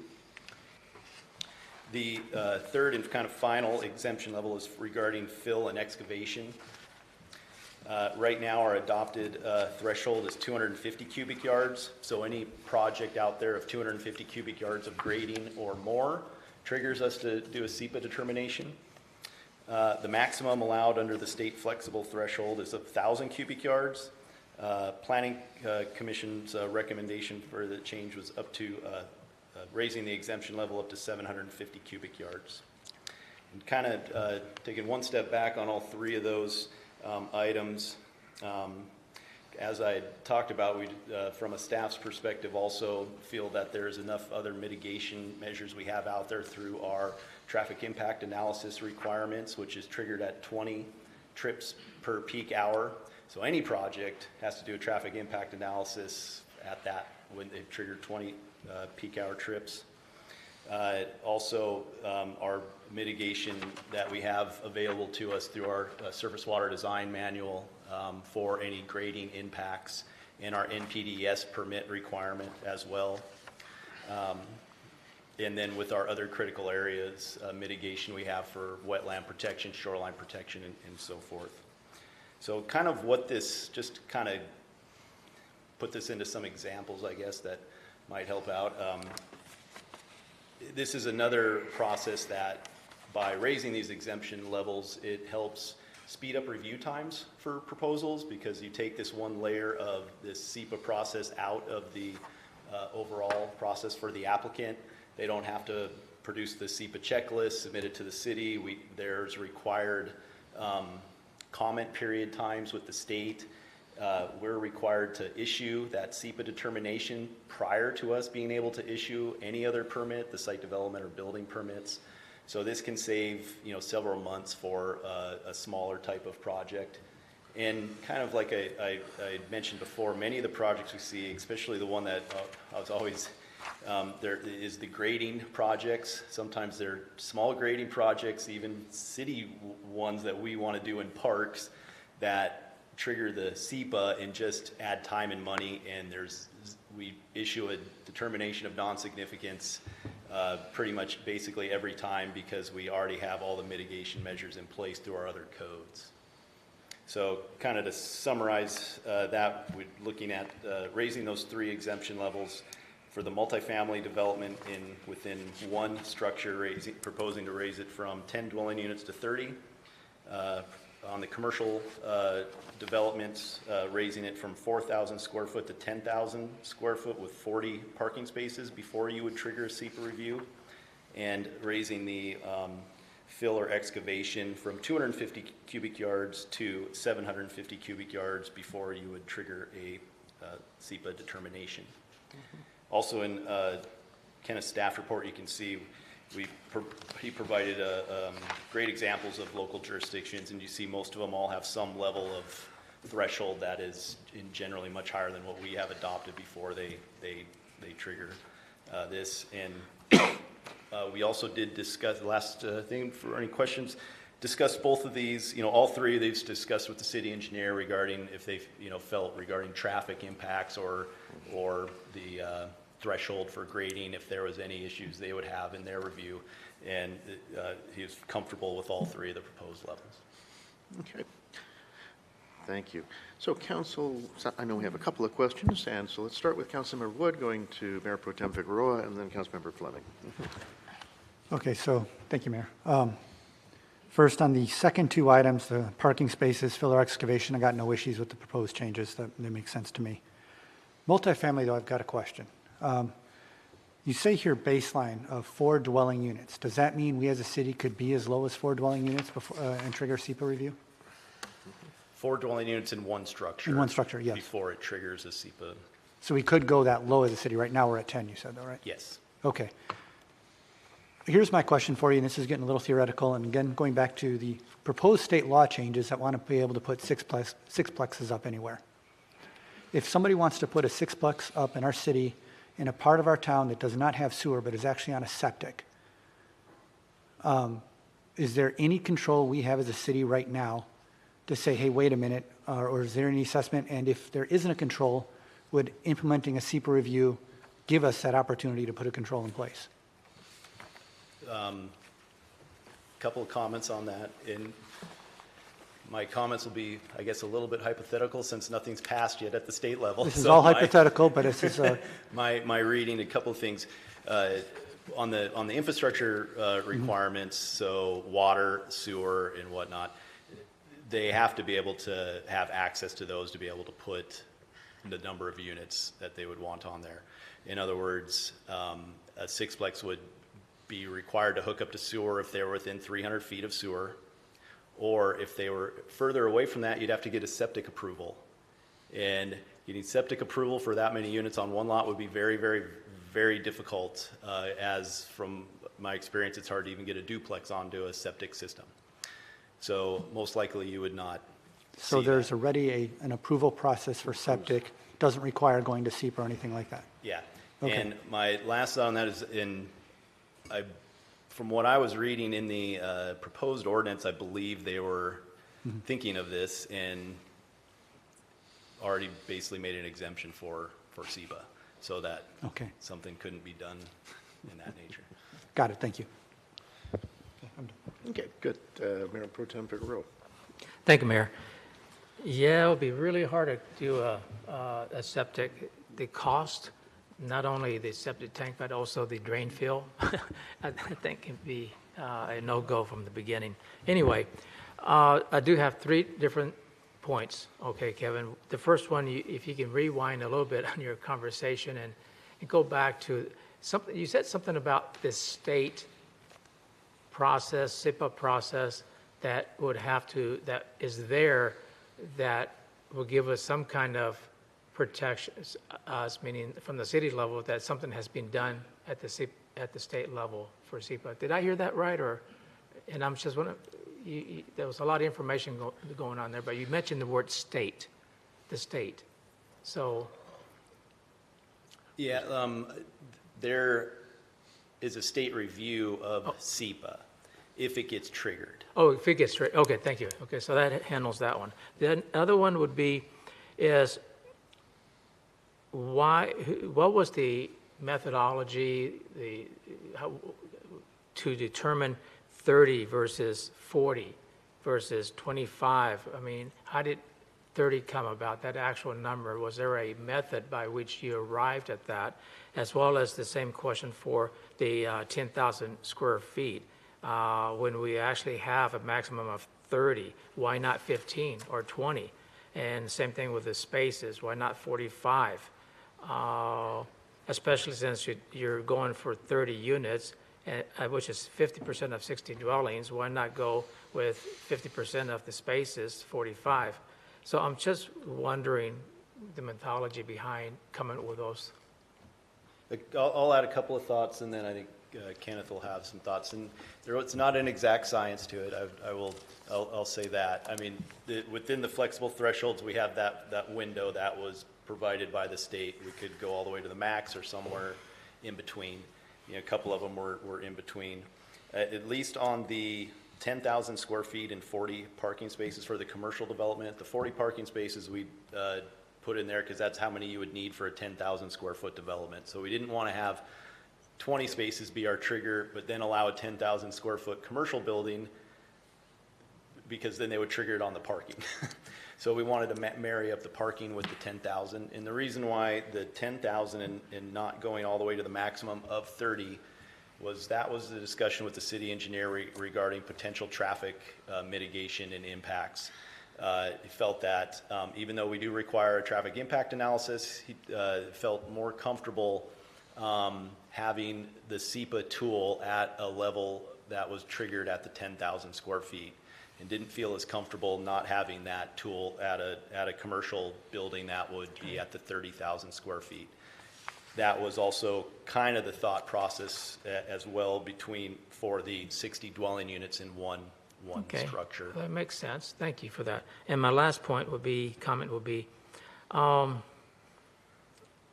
even though we're trying to save, and I know I always like to, and I want to streamline processes and costs, because that is one of the affordable issues of governmental processes and fees that make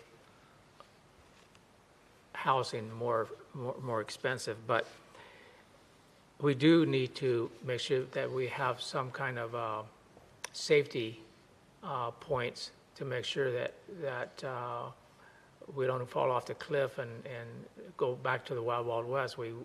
All the cities and the state and everybody has worked really hard to make sure there's smart development, not because we want to be bureaucratic or with fees, but to protect the integrity of housing and neighborhoods and all that. So that being said, could there be a provision for something that says for the department to enact a review if deemed necessary? I'm making this up, but if we saw something, let's say they were building within this proposed and it was passed and they were building within that, it wouldn't trigger the SEPA, but the staff said, well, geez, there is something there, and we know that, but we couldn't really do.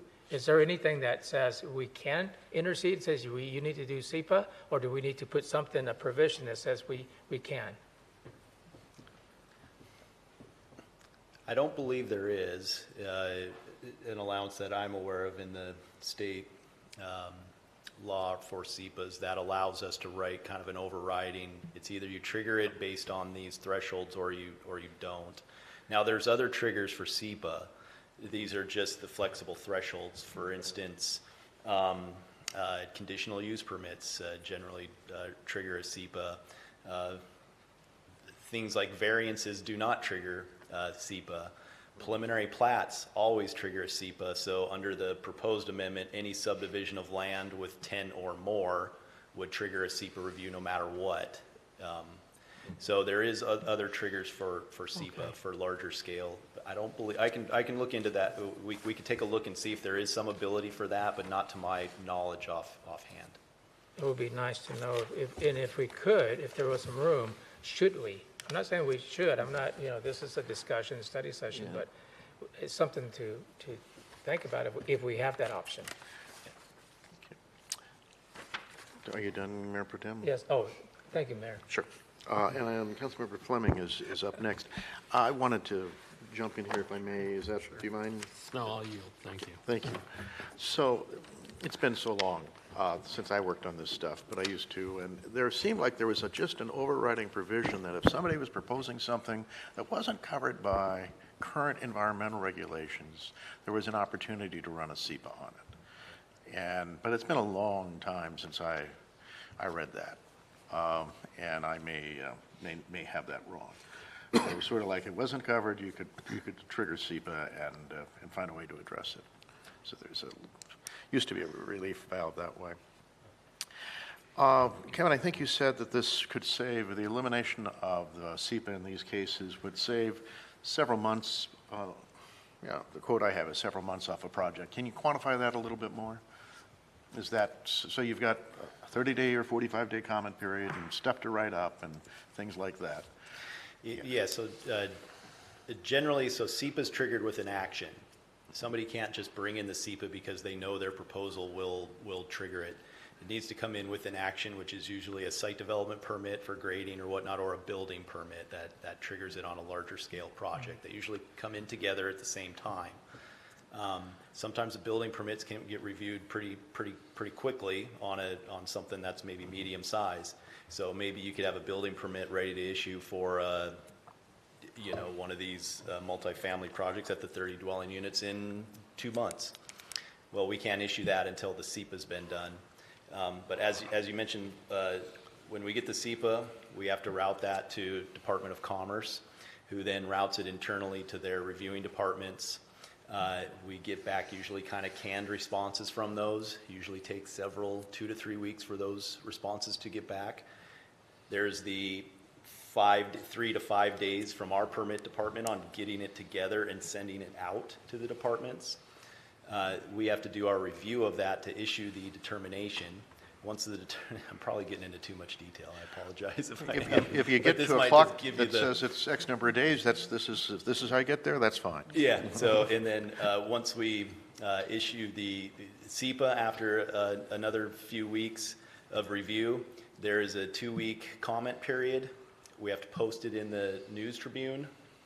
I wish they would eliminate that requirement, by the way. And then after the comment period, if it is a project that has a site development permit or building permit associated with it, there's a 2-week appeal period. So that's basically a month right there. So there's your minimum of a month to process, issue it, and then another month to get through comment and appeal period before we can issue the grading or building permits. Yeah, it sounds to me like it's about 3 months or more, depending upon the details that come up. Yeah, 2 months on the very quick. It could be in 3 months is very more realistic. Before I get to Councilmember Fleming, but almost there, then we have to do our work. We have a clock that we need to pay attention to. So we have X number of days to process this stuff. And the clock stops periodically when the applicant is filling out paperwork. But if we don't meet the clock, then we have penalties. We pay penalties, or we have jeopardy, is perhaps a better way to phrase it. Have we ever had to deal with that kind of jeopardy in your time with the University Place? We have not. We continue to review the projects while they're going through the SEPA, so we will send out comments on the building permits or site development permits while SEPA is being processed to keep the project moving. And like you said, the clock stops as soon as we get those comments out. Yeah. Then the ball's in the applicant's court to get that back in. We have not seen an issue with getting our permits reviewed on that. So I just wanted, the reason I mentioned that is just there is some jeopardy if we don't do the job just right. And if we don't need to expose ourselves to jeopardy that we don't need to expose ourselves to. That's, anyhow, just one quick thought. Now, Councilmember Fleming, thank you for the patience. Oh, thank you, Mr. Mayor. I want to dovetail actually on your comments as well as Mayor Pro Tem Figueroa's. And Kevin, I just want to preface this by saying I always appreciate your presentations because they're thorough and you do a great job. So don't take what I'm going to say beyond that. Are you set? No. When I see proposals like this come through, I am always left with the question asking why. Why is this necessary? What's behind this driving us suddenly to want to change a process that we've been working on or that we've had working for a long time? Is there something that's mitigating the city and then the council to suddenly change course? And so that's my first question, and I don't know if there's an answer to that or not. The other part has to do with the SEPA. And for those who are listening, that just stands for the State Environmental Protection Act. And it's designed intentionally to ensure that when we do something like construction, that we are taking into account the protection of the environment and all the things that go along with that. And so we've built over the years processes to protect that and ensure that we're doing our due diligence. So, when we start looking at how do we take that away and start creating shortcuts, I know it benefits in terms of expediting a process and maybe cutting down, quote unquote, some of the bureaucracy behind that, but at what expense? And so I have some concerns about that. I also have concerns that when we start expediting processes like this, I mean, SEPA,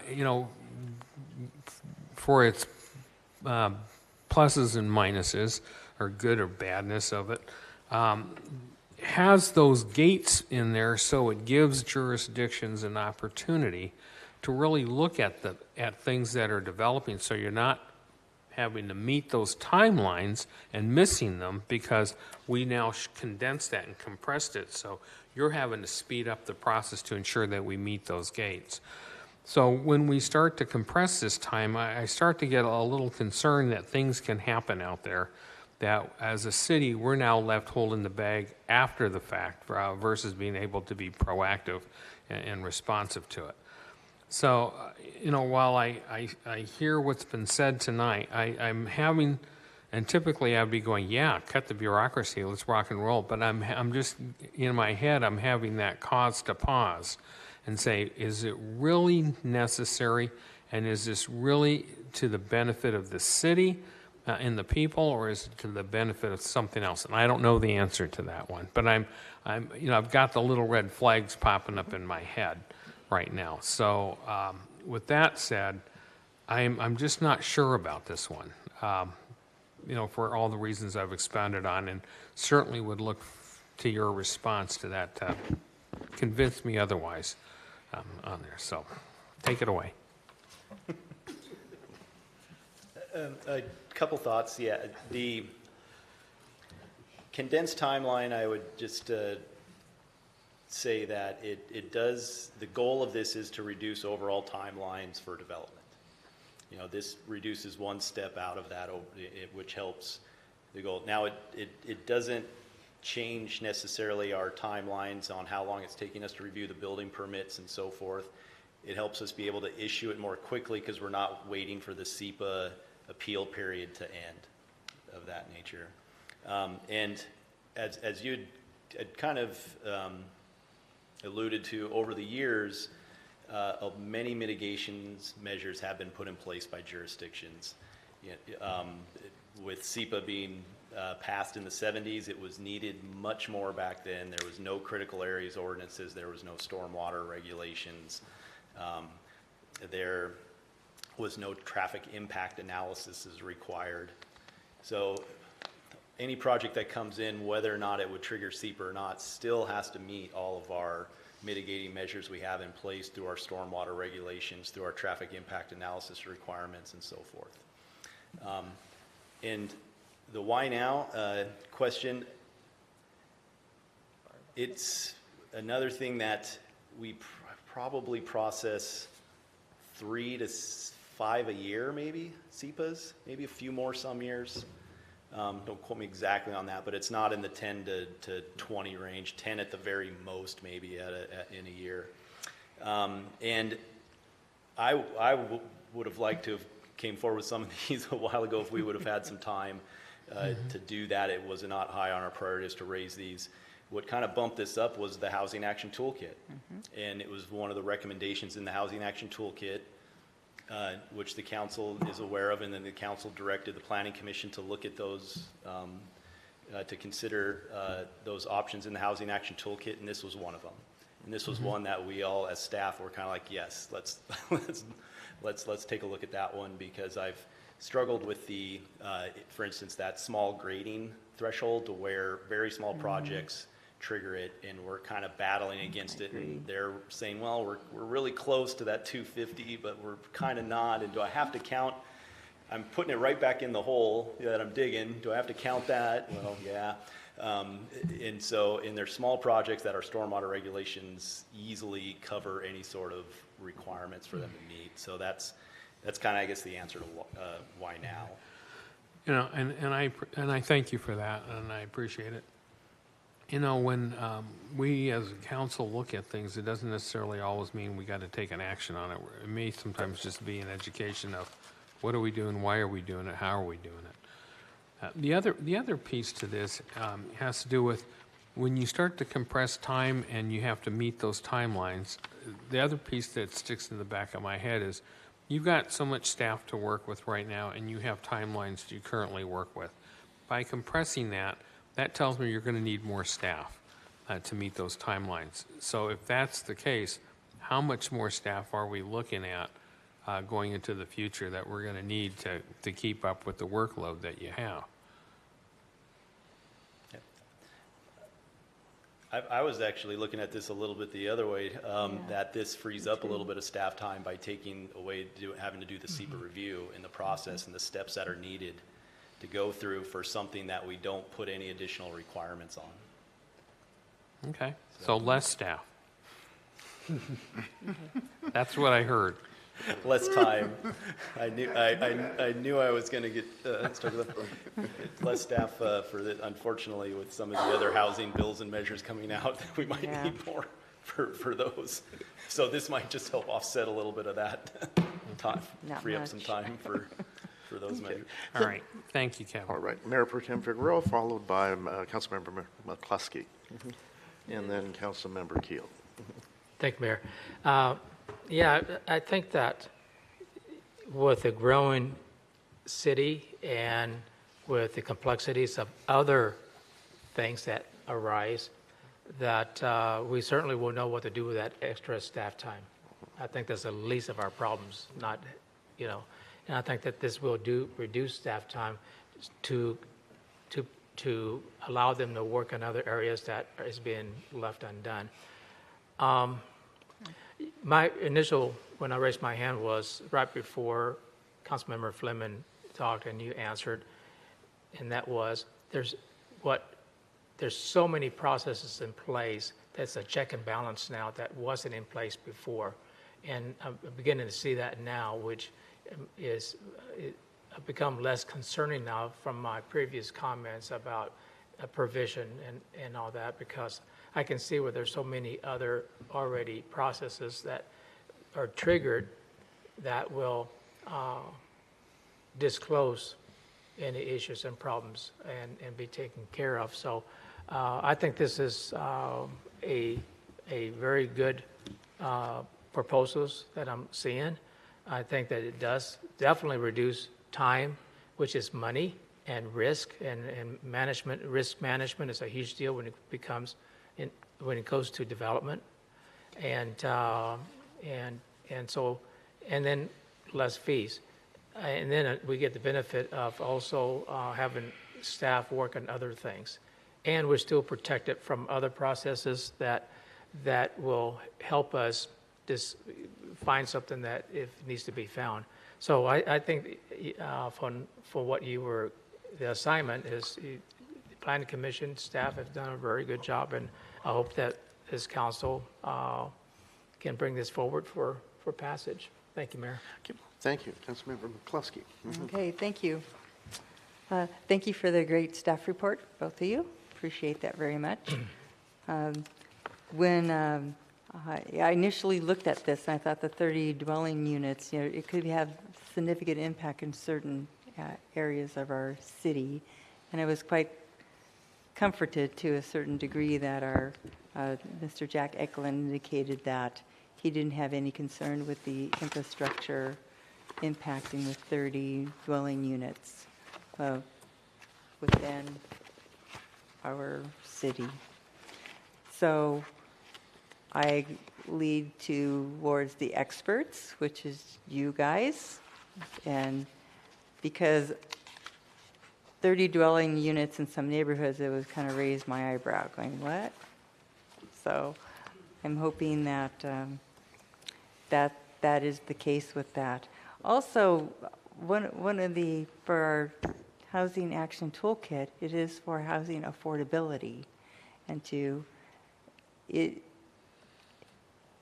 we can see housing affordability in the short term, but how much is that will happen in the long term piece to that? Because as I'm noticing the change in the landscapes that could be happening within this next legislative session. I'm seeing some of the work that we're doing to try to mitigate some of the cost for housing affordability within our own city boundaries is being negated by that. And as you indicated, Mr. Brisky, is that this could save staff time, but in the future, possibly not, just because the game is going to change.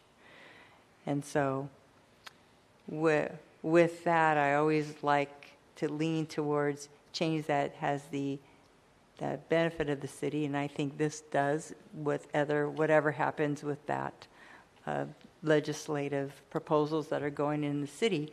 But I'd like to take a deeper dive in our housing toolkit just so that we can actually look more critically and do some of the harder, deeper questions as to how can we create housing affordability, the diversity that we need, and look at it possibly through some of the lens and the conversations that are going in the state level that will, even if it doesn't pass this year, they will circle back. They'll circle the wagons and bring it back again, as they have done a couple of the bills, because that's pretty much the bunny trail that they're working towards. So how can we as a city be prepared for that and to create a more dynamic, flexible policies and rules and regulations and codes so that we could help support that component?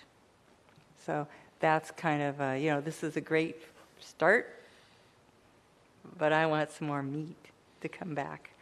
So maybe you can circle back with the Planning Commission, have them relook at the toolkit that we have in place and see where we can really roll up our sleeves and dig a little deeper into that and bring some things back to the council that I think will move the radar much more than this. But this is great.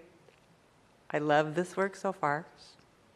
So thumbs up. So just something that we can really dive into and really make a difference in certain areas of our city. Going into some of the apartment complexes that are what I call back in the day Section 8. I know that's not appropriate to say, but I can't think of that term currently. So I just use that Section 8 housing and some of the other lower income apartment complexes and see how we can up the game in some of those areas as well. Okay, thanks. Very good, thank you. And then Councilmember Keel. Thank you, Mayor. Councilman McCluskey said almost exactly what I wanted to say. And to Councilmember Wood's question too about housing, I understand that what we're talking about is separate from that, and we're talking about the land versus the buildings that are on it. However, I still think that there's a nexus, and I know when we talked about this before, you're kind of saying, it's different. I think there's a nexus, okay, and it goes back to Councilman Wood's point. Even if we subdivide things from the, you got 9 to the 4, whatever the subdivision we said, right? And they took the short or the long way to do that. They still are subdividing those properties, right? And when they're going to subdivide it for a reason, like they're going to build some kind of structure on it. And so is that a 4-plex or a 6-plex? I mean, because the law is going to come in and say they can, how they're going to do it. And I know there are some things that we have that will kind of guide that, but there's this law, that isn't passed yet, but, I think it's going to pass, just because of all of the stuff that's behind it. And because last year they tried and now they're doubling down this year. And I'm involved at AWC in how we're trying to work against that. And I'm getting the inside track on how these negotiations are going, and people feel that it's going to pass. Something is going to pass. And so to Councilmember McCluskey's point, I would be very interested for us to presume that the bill is going to pass in some form and then be thinking about what that's going to look like and how do we respond to that. Because if we don't do that, I think we're going to be always $1 short and 2 weeks too late, right? And we're always going to be chasing it. So I want to get out in front, okay, and kind of lead the parade because I think we can tell where it's going, and that's my interest. And again, to her point, not knocking anything that we've done here. I think this is good work. I just think that there are some things that we already know that are going on in Olympia that we could get, out in front of. That's what I'm saying, and it's bad because I know how long it's taken to get the Planning Commission and everyone to this point, right? And you guys have been working hard and long to get us to this, and now we got this other thing going on, right? And so, it's like never-ending story, right? You just got to keep going. But if there's a way that we can kind of regroup and think that through a little bit and get out in front of it, I would be all for that. And I think that the citizens and everyone here will be well served by doing it that way. Thank you, Mayor. Excuse me, Councilmember Wood. Thank you, Mayor.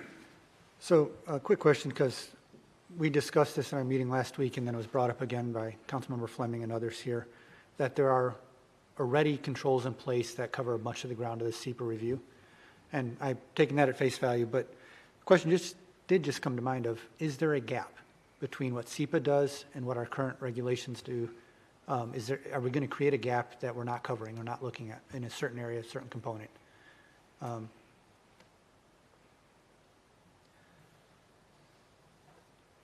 No. Okay. No, I really don't feel so as staff, and that's why we talked it over with engineering staff to make sure they're comfortable with these proposed levels, that we would not have a gap, that our existing traffic impact analysis, grading requirements, and all of that would be sufficient to mitigate for any of these proposals that would not trigger the SEPA. So to paraphrase, would I be correct in saying that the SEPA process right now is entirely duplicative of the other processes we do? On these smaller level projects. Smaller level projects. Got it. Okay, just want to clarify. Thank you. Good, Mayor. Okay, very good. Thank you. A few comments from my side. December 6th, 2021, this council asked the Planning Commission to take on the review of our Housing Action Toolkit. And this is our first chunk of work coming back from them. Now we have the ADUs, the accessory dwelling units. Thank you. That will be coming in the meetings as well. We have a recommendation from Planning Commission. It's a matter of scheduling that as our time allows for us to take that on. And they'll be working on some other things. We sort of set these up first as a way to crawl, walk, run on this issue. Yeah, and all. So I think we've got some sense of what's going on with that. And I think that can help us in our affordability needs as a community and as a region. One quick question on the details of this. The last paragraph or so, we have a listing of the exemptions, categorical exemptions in SEPA, and they all are out of the whack, and they look pretty standard. There's nothing new there, is there? It's just what we had last time, though I see they're an edit. That's the only thing that caught my eye. So maybe I didn't see them as an edit, but it's on page 7, subsection 1740.045. And what I see is what I thought was inserted language with the with the WAC numbers. That's just hyperlinks, the blue. Oh, cool. Right. All right, I can touch those and go someplace. Yeah. Cool, then I don't need to worry about that. Thank you. That makes great sense. I think we're just about ready to move on, but Mayor Pro Tem, did you have something you wanted to add? Yes, thank you, Mayor. Just quickly, I'd like to just make sure that we, as a council, look at this work separately from other work that we're looking at, like whether it be the new laws that may come into place. I think that number one, even when they're passed, just like the other states that have passed those similar laws, it's taken over a year to 2 years for the dust to settle down and how that was actually going to be implemented, what changes and things like that. What we're doing now wasn't meant to then every year, by the time we get to this, something else is going to happen. We will never finish this work. So I think that we need to finish this particular work. And like the mayor said, you know, we crawl, we walk, and maybe run. But I think this is a way to just start something. And I think it's been very good and actually somewhat high level. And then as the legislation passes, and the dust settles, we can look at that and what changes we need to make, if any, or additions and amendments, or lobbying I shouldn't say lobbying, but probably asking our legislators to make changes. But, and there'll be other things that will come to the forefront on affordable housing. But I think that we can't take on everything that's out there and throw it in all in one bucket. I think that's exhausting, is complex, and is never ending. And as you've seen, just some of the simple things that we try to do here, sometimes it gets into 2 to 3 years. So I think that I'd like to just stay with this, and that's my comment on that. Thank you, Mayor. Thank you. You All right. have a One more hand. question. And Councilmember Fleming. excuse Thank you, Mr. Mayor. I'll be quick. Educate me real fast, because we do have to move this along.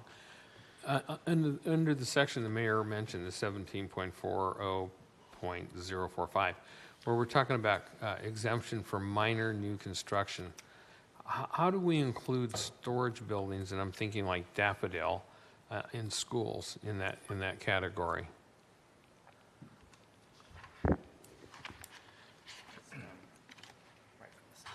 Under item B? Yeah. Yeah, so that is, so the minor exemption levels are in 197, 11800, straight out of the WAC, Washington, is it Administrative Code or Authority? And that verbiage is straight out of that state language for minor new construction, and they list, I think they say school, commercial, recreation, service, or storage building. So if someone came here and wanted to build a Daffodil storage, we would consider that minor construction. If it was- Or a school, wanted to build a new school, we would consider that minor construction also? 10,000 square feet or less as proposed. Anything over that is major construction. Got it. That triggers the SEPA. So the minor is the threshold is the square footage of the proposed structure. Okay. Thank you. All right, we're good. Very good. Kenneth, thanks for joining us. I'm not sure I've had a chance to interact with you before, but I appreciated your comments. And if you could help me by thanking the Planning Commission when you have an opportunity, and appreciated their efforts in getting this material ready and their recommendations as well. But good to be working with you. Thanks. Thank you, and I'll let them know as well. Thank you. Excellent. Thank you for your work. Well, I think we're already ready for HB 1406. All right. Yay. And I will give all the credit to Kenneth for that staff report. I'm not taking any credit. All right. Poor Good job. guy. You did a very good job on that His staff first report. outing with us.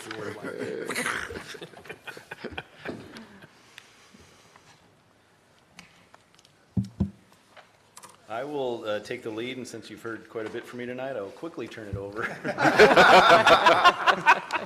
to Jason Guthier. Close enough, Kevin. I'm sorry. It's almost 9 o'clock. It is. In this, but real quick, I do have just an introduction regarding this, and this is relating to House Bill 1406, codified under RCW 82-14-540. This was basically a sales tax diversion of the state sales tax. It was passed by the City Council on June 1st of 2020. This was not a tax increase. We're very clear about that. This was a diversion of a small portion of the state sales tax that was considered and passed by the city council. We've been collecting it for a few years now. We have a total of, we get about $25,000 a year. We've got a total of $71,000 as of the end of 2022 in this account. And I will turn it over to Jason. He can talk a little bit in more detail about who is the SHAPE director as well, that I'd like to say about some options for this and some possibilities for the council to consider, and then we're just looking for some direction on how to move forward. Great. Well, thanks, Kevin. And you're my slide guy, so I'll tell you when to move forward here. Good evening, council. My name is Jason Gauthier. I'm the manager of the South Sound Housing Affordability Partners, and that's the last time I'll say the full name tonight, otherwise known as SHAPE. It's good to see you, Mayor Worthington, and Councilmember McCluskey. I miss you already at the board meetings. Councilmember Fleming, I'm looking forward to seeing you at board meetings. And Councilmember Wood as the alternate member, good to see you as well. SHAPE was formed in October of 2021 as an intergovernmental collaboration between, at that time, 14 member governments, Pierce County, the Puyallup Tribe of Indians, City of University Place, and 11 other member governments. In May of 2022, we added our 15th member, the City of DuPont. Our work is to support our member governments in achieving their affordable, accessible, and attainable housing goals. My presentation tonight, as Kevin mentioned, just to update you on some work that's underway around regional collaboration on those 1406 funds. I'll have a quick slide that I won't talk much about because Kevin covered it so well. I'll also note, as a collaboration that's focused on trust and transparency in our work, we found it appropriate to brief our member councils that we're going to be engaging in this work or potentially engaging in this work and bring forward a presentation too early rather than too late in this. There'll be some questions tonight that you may have for me that I'll be unable to answer because of the early nature of the beginnings of these negotiations around the regional collaboration and pooling of these funds. Slide 2, and you're already there, Kevin. Tonight, brief background on 1406 funds, city's collection. Kevin already got there for me. My goal tonight is to ensure that council is fully aware of the work that's underway and also ensure that city staff have direction from you on an appropriate level of guidance for potentially entering into these pooling negotiations to develop options to bring back to our member governments for potentially working together to fund and support affordable housing goals. Next slide, Kevin. A lot of stuff here. I'm going to drop down to a couple of things in this as well. These funds are eligible to support households that earn 60% and less of the area median income.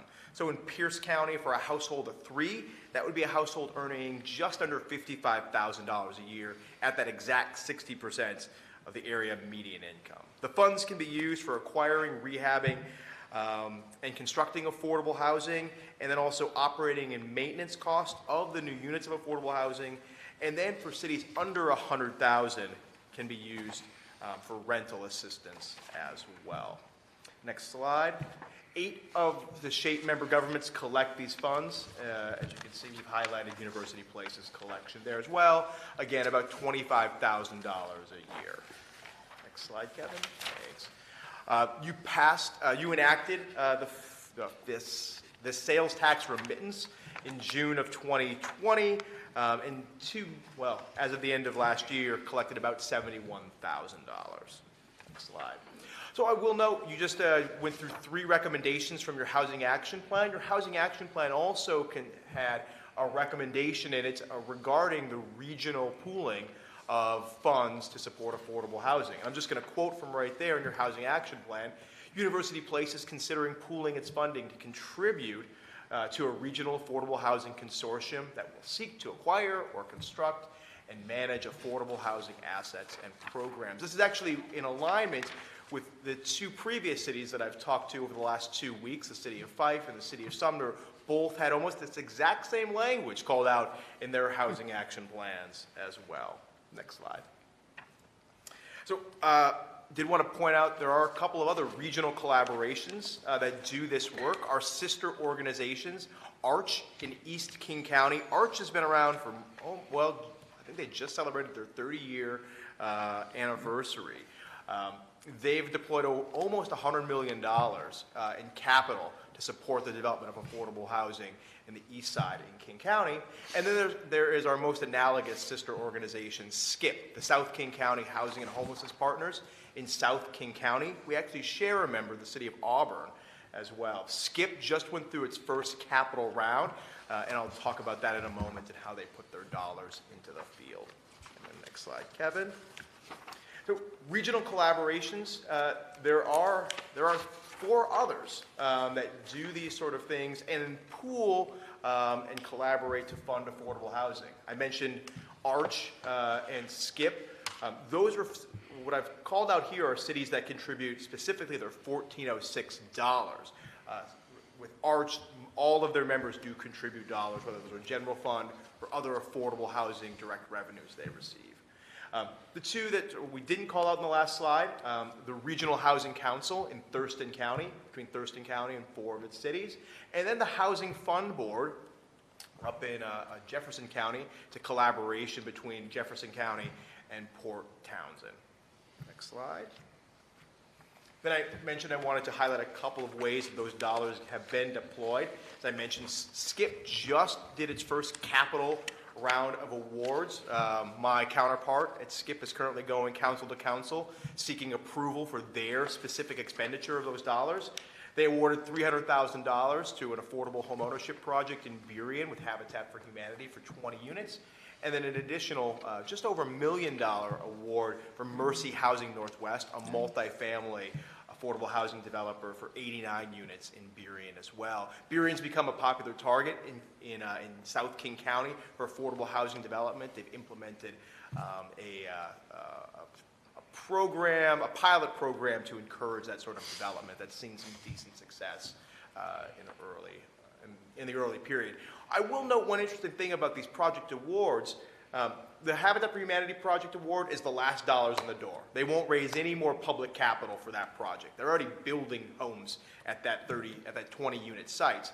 The Mercy Housing Northwest project, that project probably won't turn ground for at least another 2 to 3 years. So it's interesting that they put dollars in the last dollars in the door, first dollars in the door. I think it's an interesting test case for them. Everybody wants to be last in the door because you know it's happening, right? Again, they're turning ground there. Homes are up underway.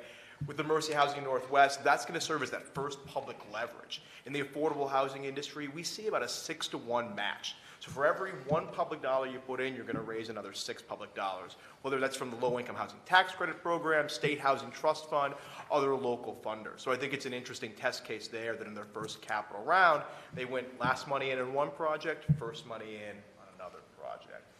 That might be only interesting to me at 9 o'clock at night, though. And then the Regional Housing Council in Thurston County, they did the first and only award, $1.7 million for a multifamily project in Olympia. I believe that project is a permanent supportive housing project as well. So those projects typically sort of are on the high end of costs in the affordable housing world. Next slide, Kevin. Let's see, I gotta make sure I'm on the right slide here. I did mention earlier the 8 SHAPE members that collect these dollars. I'm just gonna skip to the next slide here. Right before I do that, I'm gonna mention City of Auburn, a member of both SCIP and SHAPE. 13% of their population does live in Pierce County, and I'll mention it a little bit, but I'll give you the sneak preview. Auburn has expressed a deep interest in collaborating with SHAPE for its population proportionate sum of the $1,406 to invest in a regional pool should that come about through this collaboration. Next slide. So just wanted to give you some examples of how some of our local jurisdictions here in Pierce County utilize their 1406 revenues. The city of Fife has allocated $115,000 of its $130,000+ it collected in its first 2 years to support the tiny home element of its jobs program. Those are one-time capital investment dollars to construct those tiny homes. City of Lakewood uses its dollars to support its major and minor low-income homeowner repair programs, their sewer loan repair programs, housing rehabilitation loan programs as well. Interesting thing about City of Lakewood, because of its entitlement status, isn't served by Pierce County low-income homeowner repair programs. City of University Place is, and I'll talk about that in a moment here. Pierce County awards its 1406 funds. It's part of its larger Notice of Funding Availability on an annual basis. So as you can see there, awarded $3.5 million to support the total of 222 new housing units. And the City of Tacoma, who did not get me their information in time for this presentation tonight on how they've awarded their dollars, also awards their funds through their annual Notice of Funds Availability process. So, as we enter into conversations with some of our member governments about options for pooling these dollars, I did want to sort of run through quickly how those dollars could be deployed. So we've got three basics. Rental assistance, obviously, City of University Place is under 100,000 in population. Those dollars can be used to provide rental assistance, eviction prevention dollars to help folks remain in their homes if they have an avoidable eviction.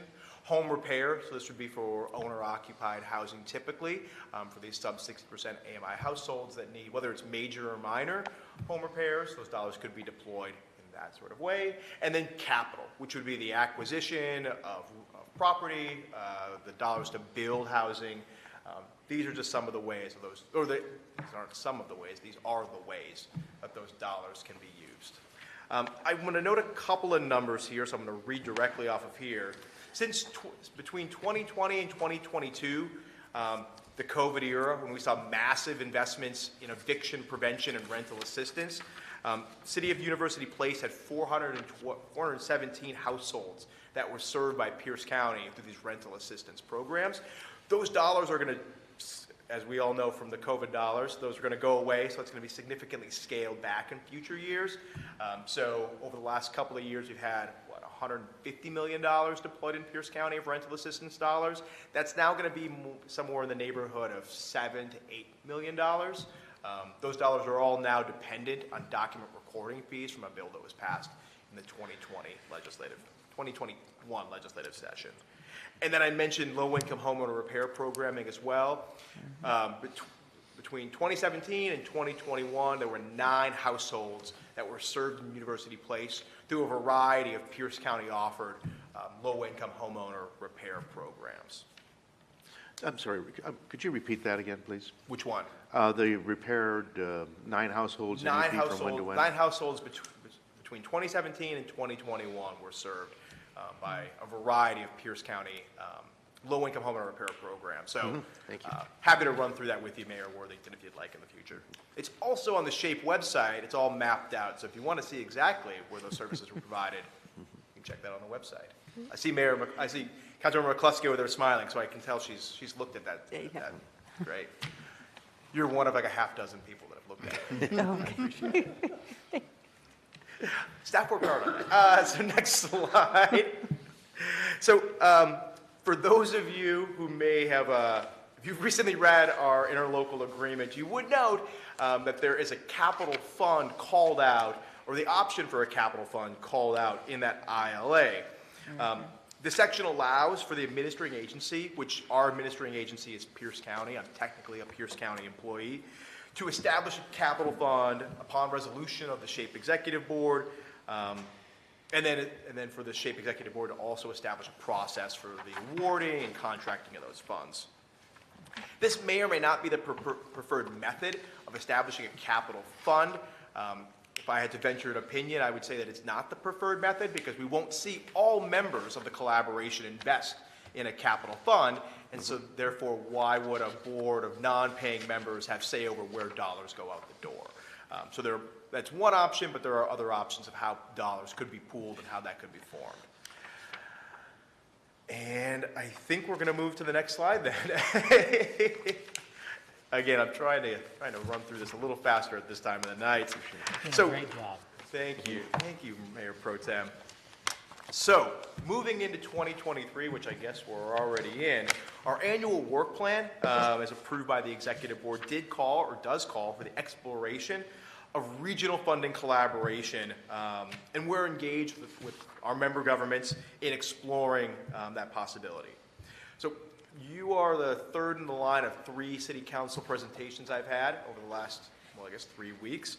And we plan to move forward now with scheduling at staff level negotiations between at least the cities of Auburn, Fife, and Sumner, and possibly University Place upon your direction, for developing options for the pooling of these resources and how those might be targeted in its programming. So, with that, I guess the next slide is nothing on it, and so I will wrap my presentation there. And I do want to note one thing. This is one of my few opportunities a year to call out staff that I work with day in and day out.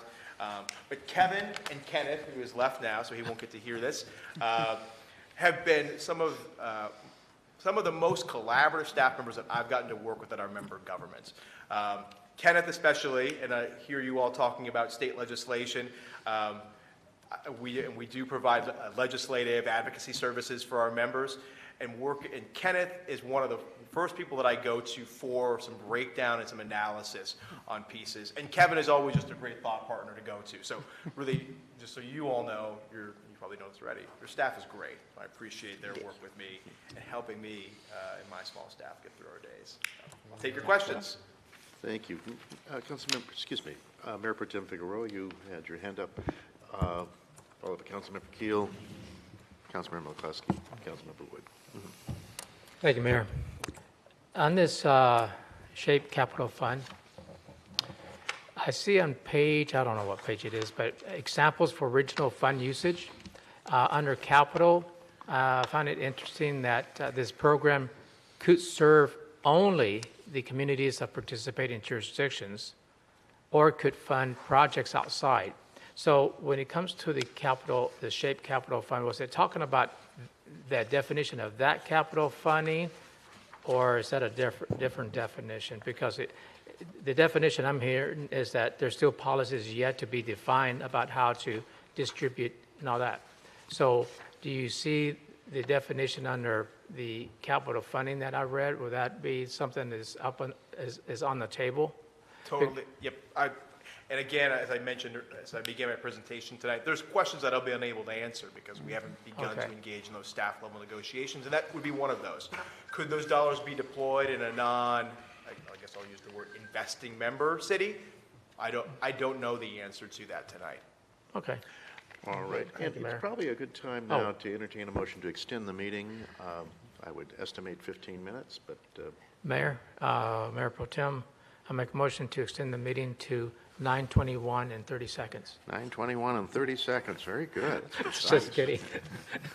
20 minutes. 20 minutes. Okay. Second. Second.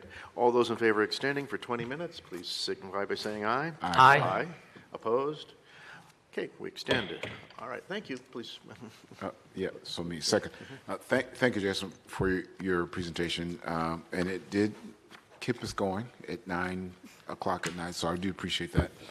Question I have is you talked about the pooling, and I hear that there's 14 members of SHAPE, but when you were talking about the pooling, you called out 4, and then you said, and maybe University Place, so there are only 4. Is it only 4 people that are in the pool for, pooling, or is it all 14? So at this point, we're only discussing this option with cities that have a dedicated revenue source, but no dedicated programming or plan to spend those dollars. So we've got members that collect those resources but expend them. So that would be Pierce County, City of Lakewood, City of Tacoma. That have a City of Puyallup. We've engaged on this topic. They are at the council level. They've got a shelter project that I think will need ongoing operating and maintenance dollars, and I think the council's will there is probably to invest in that ongoing shelter project. So that's why City of Puyallup is not on this. Got it. So 14 members of SHAPE, but a group of them collect their money and they're spending their money on their projects. Mm-hmm. And then now you got 4 of them, of which we are part, that are collecting money but don't have any plans. And so you're trying to see if the 4 of us or the 5 or whatever number want to pool their funds together to do some projects. That's the basics, as I said here. Okay, yep. Good. So then my following question is, and I know you don't have the answer for this now, but I'm interested in understanding of kind of what's your conceptual idea of what it would look like. So say we all agree and we want to pool. When we talk about pulling dollars out of that pool, is it something that's in the middle of all four of those cities, or is it something that's in each of those four cities, or only one of them, or two of them? What's your thought? So I'm going to make some assumptions here. Yep. And when you say sort of a one thing, what I hear is capital, right? This is investing in building something. Yep. The amount of money between those four, top of my head, you're looking at $150,000 annually. You know, the first round would be a little larger because folks have been collecting those dollars, but it's not a huge sum of money. So I think the idea that the chances that you would award more than one project annually with that level of funding is pretty unlikely. As far as location is concerned, right, is it sort of in the middle? Is it in one of those jurisdictions?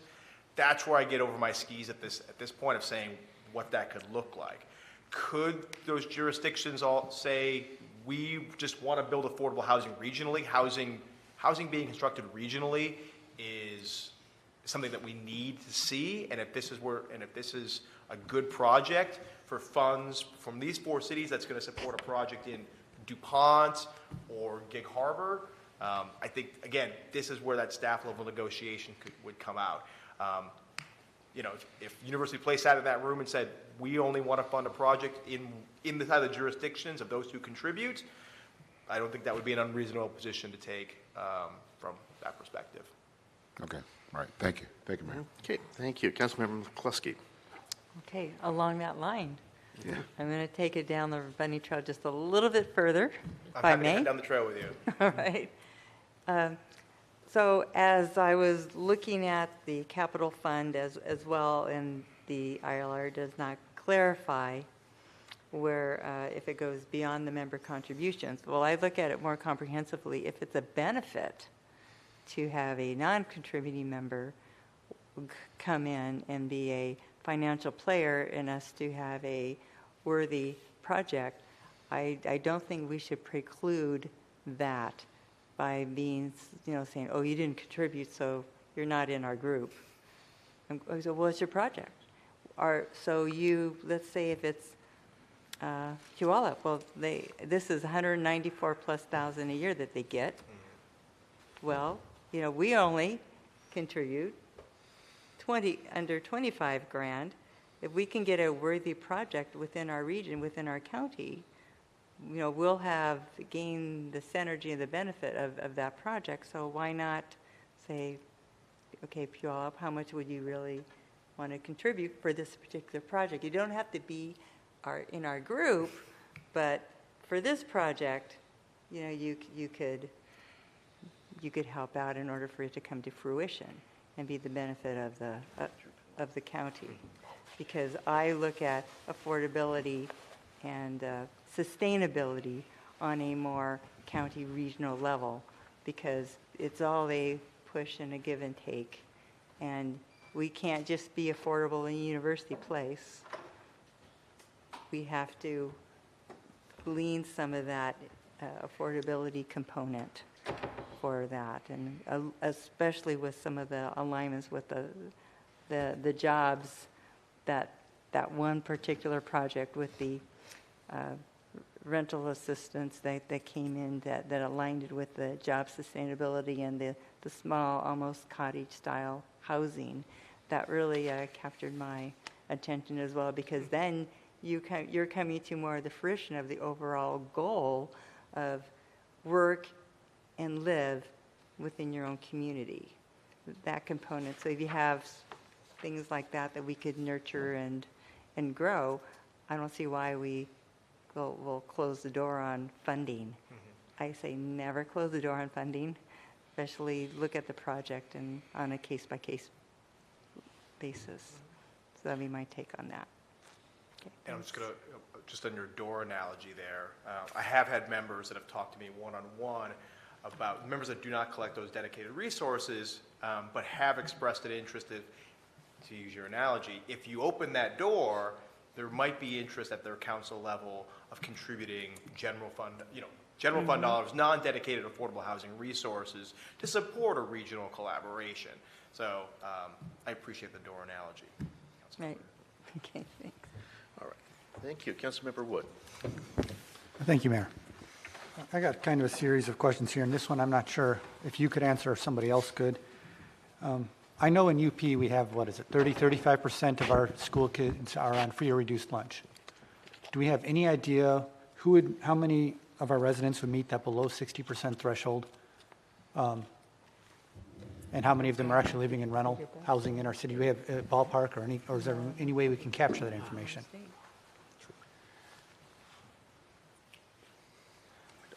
I don't, we'd If have there's to a way, look into that. I don't know the number. if there's a way we could look into that, because that, I think, is a key information data point before we can make an actual decision. Because if we have sufficient need in our own community for people who might need rental assistance, I'm not sure I want to pool those funds so that they go elsewhere. Second question, though. I know our city staff doesn't right now have capability to administer these funds like a rental assistance program. We'd have to partner with somebody. Does SHAPE plan, if, say, a rental assistance program was done, would that be part of your staff you would administer? Would you partner with a 501c3 or something like that to administer? What's your thoughts on how that would work? There's a couple of options there, right? So I'll venture a couple of ways that could be done, and depending on how large it was. So if just University Place came to me and said, "Hey, these are, we want our dollars to be rental assistance dollars. How do you help us deploy those dollars?" A couple options. We could look at our staffing level. Currently, we're a 1.5 FTE. Hopefully, we grow to 2 FTE next year, Council. So hopefully, we can grow a little bit. Maybe we could manage that in-house. We could also work with our administering agency as well, Pierce County, who, again, has all that infrastructure to support those sort of programs. So we could work with Pierce County and figure out how to support their administrative costs to operate a UP only rental assistance program. I think those are the two most obvious ways to go about that. So as far as working with a 501c3, the typical way that would work would be, if you wanted to work with a 501c3, I could also support Kevin and his team in developing that program, developing that contracting, probably an annual RFP process to identify and award, monitor, and ensure compliance with a 501c3. We could use a bunch of examples, I'm sure, to find that nonprofit to support a UP-only rental assistance program.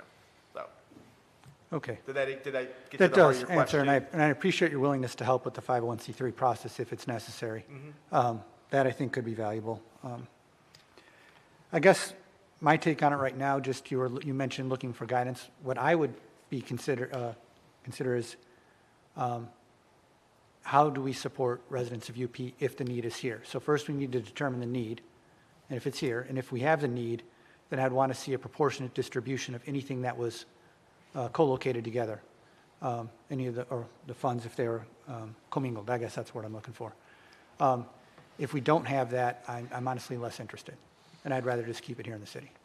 Sure. But that's if we can administer it and if there's need, or we can partner with somebody who can administer it. So there's kind of a lot of thoughts there, but if that helps you with steering guidance, that's what I would consider. Thank you. Okay. Let's see. Mayor Pro Tem Figueroa. Thank you, Mayor.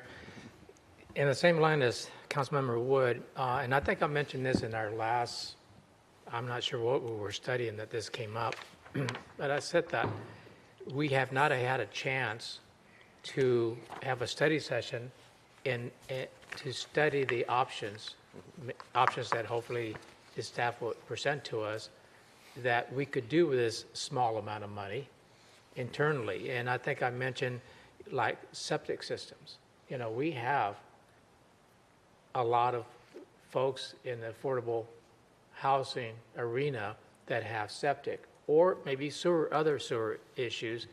And I think I mentioned it is something that we could create a program just for that. That's enough money we could put there and then create a program, call it whatever we want it, and then market it to the community and say, if you're in this income bracket and you have this problems, this is where you can come for grants. we have not have studied any of those options or any other options that Councilmember Wood talked about and whatever else anybody else is thinking about. However, that being said, this has been very valuable, very, very valuable, because it's one of the options that we should be considering among everything else. And I think that understanding how this lays out is going to be important for us to proceed if we want to do this on our own. And what does that mean? Or do we have options, like with SHAPE, to do it differently and still help our citizens? But I think that the next step is not so much to give an answer or to vote in the next round about doing this with SHAPE. It's about, I believe, I'm recommending, proposing a study session about what kind of a program that is as easy as possible to implement internally, to keep it in, to keep it within UP and expend those funds. Thank you, Mayor. Okay, very good. I think I'm going to step in here for a little bit, just with some thoughts. So, and Mayor Pro Tem, I think that discussion was just about 10 days ago at a agenda setting meeting, and there's another pool of funds that helps access that program too for us. So you put those two together, it might be a little bit different, but might be a way for us to address septic and sewer needs in certain cases. I think that's intriguing and something we should study at some point, certainly. I wanted to get back to a couple of details here. So with the three funders that you have, the three cities that you have identified, Auburn, Sumner, and Fife, if you add up their 2022 revenues, it's about $272,000 and change. If you take all of the money that we bring, all $24,000 in 2022, and put that in there, we've got you almost to $300,000. Now, $300,000 you can do something with. $24,000, there's not a lot we can do with, but there's something. And we want to do what we can for our community here with whatever that is, but the scale is kind of different. It's had me thinking about one of the things you spoke of earlier, and that is some of the repair, and one of the things that's qualified here is repair programs for homes. I'm not sure how well, it seems like the 25,000 or so, 24, half of that over the course of a year used for repairs that are available in our community that are income qualified or whatever the qualifications need to be. Maybe that's achievable, that helps somebody, and such. So, and you had mentioned you're tracking these things, so you know the entities that are involved with that. Are you the doorway to those folks, or is that some way? Is that something we do independently? I don't think we want to, in my own world, if I were to make the choice, I don't need to start a new program that we staff. So even for 24,000. So how does that work for you? So the question is, am I the doorway to those service agencies, those 501c3 non? I can be a lot of things, Mayor Worthington. I'm here to serve at the pleasure of my members to help you achieve your affordable housing, your attainable housing, your accessible housing goals.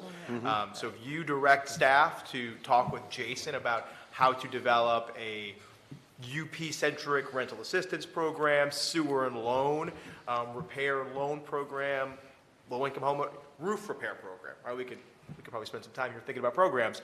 I could be that for, that is my job. That is my background. I can certainly do that and work with staff to develop a best practice, develop sort of those programs. They exist out there locally. Again, City of Lakewood uses those dollars exactly for those purposes and specifically calls out their sewer and septic loan repair program or repair loan program that they use those dollars for as well. Yeah, all right, well, good. Well, those are some things in my world that could be of interest and in scale with what we have. So we could, and maybe there's an argument we should, join the other four cities. They're good cities, SHAPE's a good program, we want to be in the family. But I'm just looking at 24,000, and there are 272,000. Every 10 years, we're going to get a little something, and it's just, anyhow. You know, I'm not sure our citizens want to wait for 10 years before they get a little something. So, and I know I am being facetious, but we have an understanding. So, yeah. Okay, so that's just my initial thoughts, but we do, I think, need to talk more about this. There's another program that we have revenue from to take a look at that's related. It has its own criteria, its own constraints, but it's good to be aware of both as we think about them. And we think about the work of affordable housing efforts and our partnership and shape and ways to get there too. So, in any case, does anyone have anything else on council about this?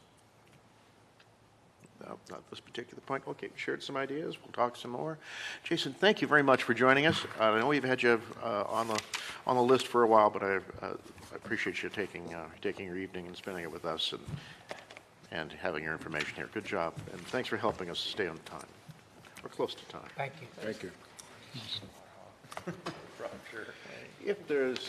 Is there anything further before we go to adjourn? We've completed the agenda, and we are adjourned this evening. Thank you all. Thank you. So, small.